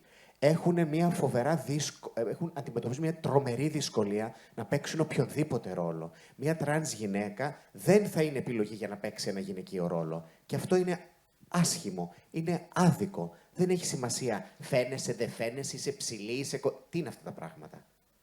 Μπορεί ένας γιατρός να είναι 1,90 και να είναι και 1,60. Είναι πολύ λίγοι ρόλοι. Όταν λοιπόν σε αυτούς τους πολύ λίγους ρόλους δεν σε επιλέγουν κιόλας, είναι μεγάλο πρόβλημα. Γι' αυτό διαμαρτύρεται η τρανς κοινότητα. Η τρανς κοινότητα θα ήθελε πολύ περισσότερο από όλους μας εδώ μέσα να ανέβει αυτή η παράσταση. Αλλά θα ήθελε και πρέπει να ακούσουμε αυτό το θέλω της, να είναι μια τρανς πρωταγωνίστρια εκεί πάνω. Είναι πολύ θεμιτό αυτό το οποίο ζητάνε. Εγώ συμμερίζομαι αυτή την αγωνία τους και το θέλω τους. Τώρα, το ότι δεν θα γίνει παράσταση, αν δεν γίνει παράσταση, φυσικά και είναι στενάχωρο. Αλλά είναι και εξίσου στενάχωρο να παίρνεις μια κοινότητα για πολλοστή φορά και να τη βάζεις στην άκρη. Είναι και αυτό πάρα πολύ στενάχωρο. Ας καθίσουμε να συνεννοηθούμε, η εθνική με την τρανς κοινότητα, και να τα βρούμε. Εγώ νομίζω ότι στο συγκεκριμένο πράγμα δεν είμαι δημιουργός, ούτε έγραψα τη μουσική στο έργο. Νιώθω ότι έπρεπε να είχε βρεθεί πρώτα η τρανς πρωταγωνίστρια, να υπάρχει, δηλαδή να είναι πιο δομημένο το όραμα του δημιουργού και μετά να πάμε να κάνουμε την ανακοίνωση. Έτσι πιστεύω εγώ. Αλλά αναγνωρίζω, το ξαναλέω, ότι η εθνική λυρική σκηνή είχε καλή πρόθεση. Πάμε η καλή πρόθεση να γίνει καλύτερη. Γι' αυτό μαζευτήκαμε εδώ πέρα. Πιο σωστή. Είχαμε μία ερώτηση εκεί. Χαίρετε. Εγώ θέλω να κάνω μία ερώτηση επειδή έγινε μία κουβέντα σχετικά με τη συμπάθεια και το πώς πρέπει να γράφονται γκέι χαρακτήρες από τους σεναριογράφους. Θέλω να ρωτήσω για ένα θέμα το οποίο δεν βλέπω να εξερευνάται πάρα πολύ στην ελληνική κινηματογραφία, είτε στην τηλεόραση είτε στο σινεμά, για το πώς νέοι άνθρωποι μπαίνουν στη δικασία να κάνουν come out στους γονείς τους, στο κοινωνικό τους περιβάλλον κτλ. Θεωρώ αυτό δεν έχει εξερευνηθεί και αρχίζει να εξερευνάται τα τελευταία 2 χρόνια, ίσως λίγο με τις αίρες, λίγο τώρα με το μαέστρο του Παπακαλιάτη κτλ.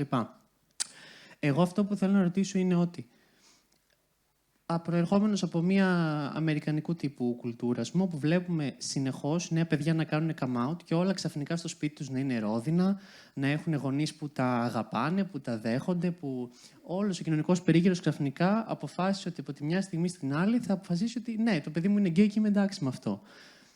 Αν χάσουμε τελείως το ρεαλιστικό στοιχείο, ειδικά στην ελληνική κοινωνία, που λέει ότι το παιδί μου είναι γκέι, ωραία, μήπως φταίω εγώ γι' αυτό, θα ρωτήσει ένας γονιός. Ένας άλλος γονιός μπορεί να διώξει από το σπίτι του ένα παιδί. Ένας άλλος γονιός μπορεί να το δείρει. Γιατί μπορεί να συμβεί και αυτό το πράγμα. Όσο και αν μας φαίνεται απευκταίο, είναι και αυτό μια ρεαλιστική πραγματικότητα που μπορεί να συμβεί στην ελληνική κοινωνία, ειδικά στην επαρχία. Αν λοιπόν γράψουμε ένα χαρακτήρα με βάση το να μην τον κάνουμε συμπαθή για το γεγονός ότι είναι γκέι, μήπως θα χάσουμε το ρεαλιστικό στοιχείο και μήπως αυτό το ρεαλιστικό στοιχείο δημιουργεί καλώς ή κακώς τη συμπάθεια την οποία θέλουμε, η οποία όμως δεν είναι στην πραγματικότητα συμπάθεια, αλλά είναι συμπόνια για κάτι το οποίο συμβαίνει πραγματικά. Άρα η ερώτησή μου ουσιαστικά είναι ότι θα πρέπει χάριν της συμπάθειας να αποφεύγουμε μια ρεαλιστικότητα όταν γράφουμε γκέι χαρακτήρες και τον τρόπο με τον οποίο αυτοί κάνουν come out. Στο διεθνή κινηματογράφο υπάρχει μια ειδική κατηγορία ταινιών που ουσιαστικά αφορούν την διαπαιδαγώγηση γύρω από τα συγκεκριμένα ζητήματα που θίξατε. Στον ελληνικό κινηματογράφο είναι εξαιρετικά περιορισμένη αυτή η ομάδα ταινιών που θα μπορούσαν να συστεγαστούν και όλες σχεδόν είναι προσανατολισμένες σε αυτό που λέμε δύσκολες σχέσεις. Δηλαδή δύσκολα, καλά για τον πατέρα ούτε συζήτηση, η τοξική αρενοπότητα είναι αυτή που προέχει σαν κατάσταση. Με τη μητέρα θα φτάσουν σε μια κρυφή συνεννόηση, ο γιος μπορεί να είναι ζευγάρι με κάποιον άλλον άνδρα, η μητέρα θα κάνει την επίσκεψη, θα κατανοήσει, δηλαδή χαρακτηρίζει την ελληνική, αν θέλετε, μυθοπλασία κινηματογραφική και τηλεοπτική, αυτό που συμβαίνει στην ελληνική οικογένεια. Μπορεί οι γονείς με κατανόηση να γνωρίζουν, δεν θέλουν όμως να το ξέρουν. Είναι η μία περίπτωση. Η άλλη περίπτωση είναι αυτή που η δραματουργία θέλει να οδηγήσει σε μια οξυμένη κατάσταση. Δεν ξέρω αν θα συμπαθήσουμε ή δεν θα συμπαθήσουμε το αγόρι, το κορίτσι που το γνωστοποιεί. Έχει να κάνει πάντα κατά περίπτωση και κατά δημιουργό. Τις περισσότερες φορές όμως αυτό περιγράφεται με έναν βίαιο τρόπο, ενδεχομένως στο τέλος να έχουμε τη φυγή του παιδιού από το σπίτι και την επαναντάμωση όταν θα έχουν ισορροπήσει τα πράγματα ή θα έχει συμβεί αυτό που περιέγραφε ο Γιώργος πριν, δηλαδή κάποια ασθένεια, όταν πια μετράνε άλλα στις ζωές των ανθρώπων, οι απώλειες, οι ασθένειες, και κάνουμε μια εκ νέου κατανομή το τι μας απασχολεί, τι έχει σημασία. Και η τρίτη εκδοχή είναι που θα έχουμε ένα έγκλημα, που θα έχουμε μια σύγκρουση που θα φτάσει στην οριακή συνθήκη. Έχουμε μεγάλο φάσμα τηλεοπτικό, αλλά κυρίως σε σειρές οι οποίες είναι, αν θέλετε, αστυνομικές. Είναι αυτές που έχουν να κάνουν με τα εγκλήματα. Που αυτό ήδη καθιστά σαφές ότι η ελληνική κοινωνία ή τέλος πάντων η αντιπροσώπευση αυτού που πιστεύουν οι δημιουργοί των συγκεκριμένων σειρών ότι θα ήθελαν να δουν είναι μια οξυμένη κατάσταση, μια οξυμένη συνθήκη. Δεν ξέρω τώρα αν προφανώς υπάρχουν και δύο κατηγορίες περιγραφών.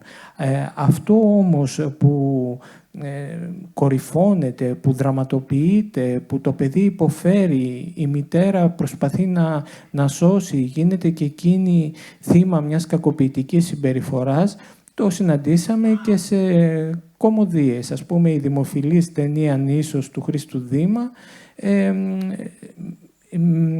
επεξεργαζόταν αυτό το θέμα. Ο τοξικής αρενοπότητας πατέρας που ήταν και ένα μεπτά ηθικό άτομο, από την άλλη πλευρά η μητέρα η καταπιεσμένη και ο γιος που υπερασπιζόμενος τη μητέρα διεκδικεί και εκείνος το δικαίωμα. Αν θέλετε, αυτή είναι η πιο πλήρης καταγραφή αυτής της κατάστασης που... Λοιπόν, Γιώργο. Ναι. Το coming out είναι μια πολύ προσωπική υπόθεση και είναι τελείως διαφορετική για τον καθέναν από εμάς. Έτσι δεν είναι? Εγώ όταν έκανα coming out, έτσι όπως σας βλέπω από την τέταρτη σειρά και πίσω, όλοι ήσασταν αγέννητα. Ήταν το 1995 δύσκολη κατάσταση τότε. Αλλιώς ήτανε. Τώρα η μάνα μου, όταν έμαθε ότι ο Γετρομαντολάκης είναι υπουργός γκέι, πήρε και με πανηγύριζε. Λες και τον έβγαλε αυτή. Ενώ τότε ήταν δύσκολα τα πράγματα.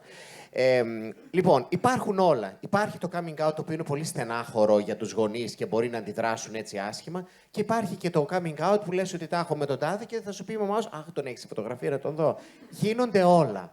Το δεύτερο δεν έχει καταγραφεί. Το πρώτο έχει καταγραφεί. Πολύ. Και θα συνεχίσει να καταγράφεται και δεν είναι λάθος να καταγράφεται. Παιδιά, έχουμε πολλές πληγές, έχουμε υποστεί δυσκολίες. Είναι καλό να τις καταγράφουμε, εντάξει. Αλλά αυτό το οποίο λέω είναι πρέπει να καταγράφουμε και τη χαρά μας. Εγώ στις αίρες γι' αυτό κατέγραψα τη χαρά. Έτσι. Έχουμε και άλλα θέματα. Δεν είναι μόνο ότι είμαστε γκέι. Είμαστε άνθρωποι που έχουμε πάρα πολλά θέματα. Εγώ έπεσα και έσπασα το χέρι μου και το πόδι μου. Όταν πήρε τηλέφωνο τη μάνα μου, δεν με ρώτησε, εξακολουθείς ωστόσο να είσαι γκέι, έγινε κάτι με το χτύπημα. Είχαμε ένα θέμα να αντιμετωπίσουμε, ένα κάταγμα, ένα χειρουργείο, δηλαδή ζούμε. Όταν έγραφα το θεατρικό μου είχε πει ο σύντροφός μου τότε, ο οποίος είχε ζήσει έξω, ήταν 17 χρόνια μικρότερος. Δεν θέλω σχόλια γι' αυτό. Και μου είχε πει το εξής, ότι έχω βαρεθεί να βλέπω γκέι χαρακτήρες όπου το πρόβλημα, το θέμα τους, είναι ότι είναι γκέι. Και λέω πόσο δίκιο έχει. Όταν φτιάχνω μια ερωτική κομμεντή και όλοι οι χαρακτήρες έχουν ένα πρόβλημα, η μία γιατί τη χώρισε, ο άλλος γιατί είναι ερωτευμένος χωρίς ανταπόκριση, ο άλλος γιατί δεν ξέρω... Γιατί της γκέι κοπέλας το πρόβλημα να είναι ότι είναι γκέι? Ας είναι και αυτή ερωτευμένη. Ας είναι και αυτή σε μια σχέση μπλεγμένη που δεν μπορεί να ξεπεράσει. Ας έχει ένα... Εμένα το πρόβλημά μου, όταν ξυπνήσω από το πρωί, δεν είναι... Αχ, ξύπνησα... Πάλι γκέι ξύπνησα. Έχω άλλα μες τη μέρα να λύσω. Ας πούμε αυτά. Αυτό, εντάξει. Οπότε... Να προσθέσω και κάτι ακόμα, εγώ από εδώ. Λέμε ότι η τέχνη μιμείται τη ζωή, αλλά στην πραγματικότητα η ζωή μιμείται και την τέχνη. Και το να έχεις θετικά παραδείγματα σε ταινίες, σε σειρές, το να βλέπεις όχι μόνο τα δράματα, αλλά τη θετική πλευρά, είναι κάτι που αντανακλάται και στις συμπεριφορές των ανθρώπων που βλέπουν αυτά τα έργα, αυτές τις ταινίες, αυτές τις σειρές. Οπότε, ναι, έχουμε χορτάσει από βασανισμένους γκέι, από τραγικά coming outs. Καιρός είναι να δούμε και μερικά θετικά. Και μπορεί η μαμά μου που κάποτε να θεωρούσε ότι αυτό είναι το πιο καταστροφικό πράγμα που μπορεί να συμβεί, που δεν το θεωρούσε γυναίκα, αλλά λέμε τώρα, όταν βλέπει ένα coming out που είναι χαρούμενο και οι γονείς αγκαλιάζουν το παιδί, και η συμπεριφορά η δική της να επηρεάζεται έστω και λίγο ή αμεληταία από αυτό το πράγμα. Οπότε ναι, περισσότερες χαρούμενες γκέι ιστορίες παρακαλώ. Ευχαριστώ. Που είναι και αλήθεια, συμβαίνει σε σπίτια. Έχουμε χρόνο μόνο για μία τελευταία ερώτηση, δυστυχώς. Γεια σας. Πιστεύετε πως η Εθνική Ελλάδος που κόπηκε για τους χύψη λόγους έδωσε την όθηση σε σεναριογράφους αλλά και στη ΛΟΑΤΚΙ κοινότητα να βγει παραπάνω και να φωνάξει για την ταυτότητά τους ή απλώς επειδή κόπηκε ταυτόχρονα στην τηλεόραση έδωσε το μήνυμα ότι είσαι λάθος? Όχι, όχι, γιατί η Εθνική Ελλάδος δεν κόπηκε για αυτό το λόγο. Η Εθνική Ελλάδος, αν ήσουν 11 χρονών, δικαιολογείσαι. 12. Έγινε όλο αυτό το πράγμα που έγινε. Δεν είχα κανένα πρόβλημα με το Μέγκα ποτέ και δεν μου έθεσε κανένα περιορισμό. Και η σειρά πήγαινε μια χαρά. Έκανε ένα 25 ωραιότατο, είχε κάνει και 30, δηλαδή πήγαινε πολύ καλά, πραγματικά. Έγιναν τότε τα Capital Controls, δεν είχαμε χρήματα. Βγάζαμε 60 ευρώ τη μέρα από το ATM. Δεν είχες κάρτα για να βγάζεις. Εμείς που είχαμε. Και η Εθνική Ελλάδος υποτίθεται ότι θα ξεκινούσε γυρίσματα τέλη Ιουλίου στη Ρουμανία, όπου θα παίζανε για το Ευρωπαϊκό Πρωτάθλημα. Τέλη Ιουλίου, εκεί, εν πάση περιπτώσει. Εμείς δεν είχαμε να πάμε μέχρι την Ελευσίνα, όχι να πάμε στη Ρουμανία να γυρίσουμε 60 ευρώ. Και στο Ελσίνκι. Αυτό έγινε το 12. Θα στα πω μετά με τον καφέ. Με τα χαράς! Οπότε σταμάτησε για αυτό το λόγο, όπως σταμάτησαν ακόμα και, όχι σειρές, ακόμα και εκπομπές οι οποίες γυριζόταν σε πλατό. Εντάξει, γι' αυτό σταμάτησε, δεν έγινε για αυτό το λόγο. Όταν πάλι είπαμε να την ξανασυνεχίσουμε, γιατί το Μέγκα μας κάλεσε για να την ξανασυνεχίσουμε, δεν μπορούσαμε να την συνεχίσουμε Οκτώβρη, διότι τα κορίτσια είχαν κλείσει και τα 4 είδη θέατρο. Οπότε πώς θα πάμε εκτός, δεν γινότανε. Άσε που το θέατρο και το παγοδρόμιο ήταν μια συνθήκη που δεν μπορούσε να την κάνει κανένας. Δηλαδή η Σμαράγδα την έκανε 2 μέρες και αρρώστησε. Γιατί ήμασταν 10 ώρες μέσα σε ένα παγοδρόμιο. Το σώμα είναι φοβερή η καταπώνηση που δέχεται να είσαι σε αυτό το περιβάλλον. Όταν λοιπόν πήγαν να ξεκινήσουν οι συζητήσεις για να συνεχίσει κανονικά, έγινε αυτό που έγινε με το Μέγκα, αν θυμάστε, δεν έγινε πώς το λέγανε, αύξηση μετοχικού κεφαλαίου και έτσι. Οπότε δεν κόπηκε γι' αυτό. Δεν θεωρώ ότι άνοιξε το δρόμο, δεν το πιστεύω αυτό το πράγμα. Δεν ξέρω αν άνοιξε το δρόμο. Δεν το έκανα για να ανοίξει κάποιο δρόμο, το έκανα γιατί αυτά είχα μέσα στην καρδούλα μου να γράψω και χαίρομαι. Εγώ νομίζω ότι οι σέρες μπορούν να ανοίξουν περισσότερο δρόμο και είναι η δουλειά για την οποία έχω λάβει τα πιο συγκινητικά, τα πιο ουσιαστικά μηνύματα από ανθρώπους. Νομίζω ότι είναι η δουλειά η οποία έχει καταφέρει και έχει αγγίξει κάποιους ανθρώπους πιο βαθιά από οποιαδήποτε άλλη σειρά έχω κάνει. Και χαίρομαι πολύ γι' αυτό. Ειδικά και οι ανθρώπους που έχουν ζήσει στην επαρχία όπως εγώ. Εδώ θα πρέπει να σταματήσουμε. Ευχαριστούμε πάρα πολύ. Μια μικρή ερώτηση με ναι ή όχι. Θέλω πάρα πολύ την απάντησή σας. Παίζετε ένα 50 ευρώ εδώ πέρα. Ο Ρίτσαρντς στην Εθνική Ελλάδος έζησε. Ναι. Κερδίζω ένα 50 ευρώ, ναι ρε. Μου χρωστάει κολλητή μου ένα 50 ευρώ. Ευχαριστούμε πάρα πολύ όλους εσάς που ήσασταν εδώ σήμερα. Ευχαριστούμε ακόμα πιο πολύ τον Κωνσταντίνο Κυριακό, τον Γιώργο Καπουτζίδη, τη Mastercard. Να είμαστε καλά.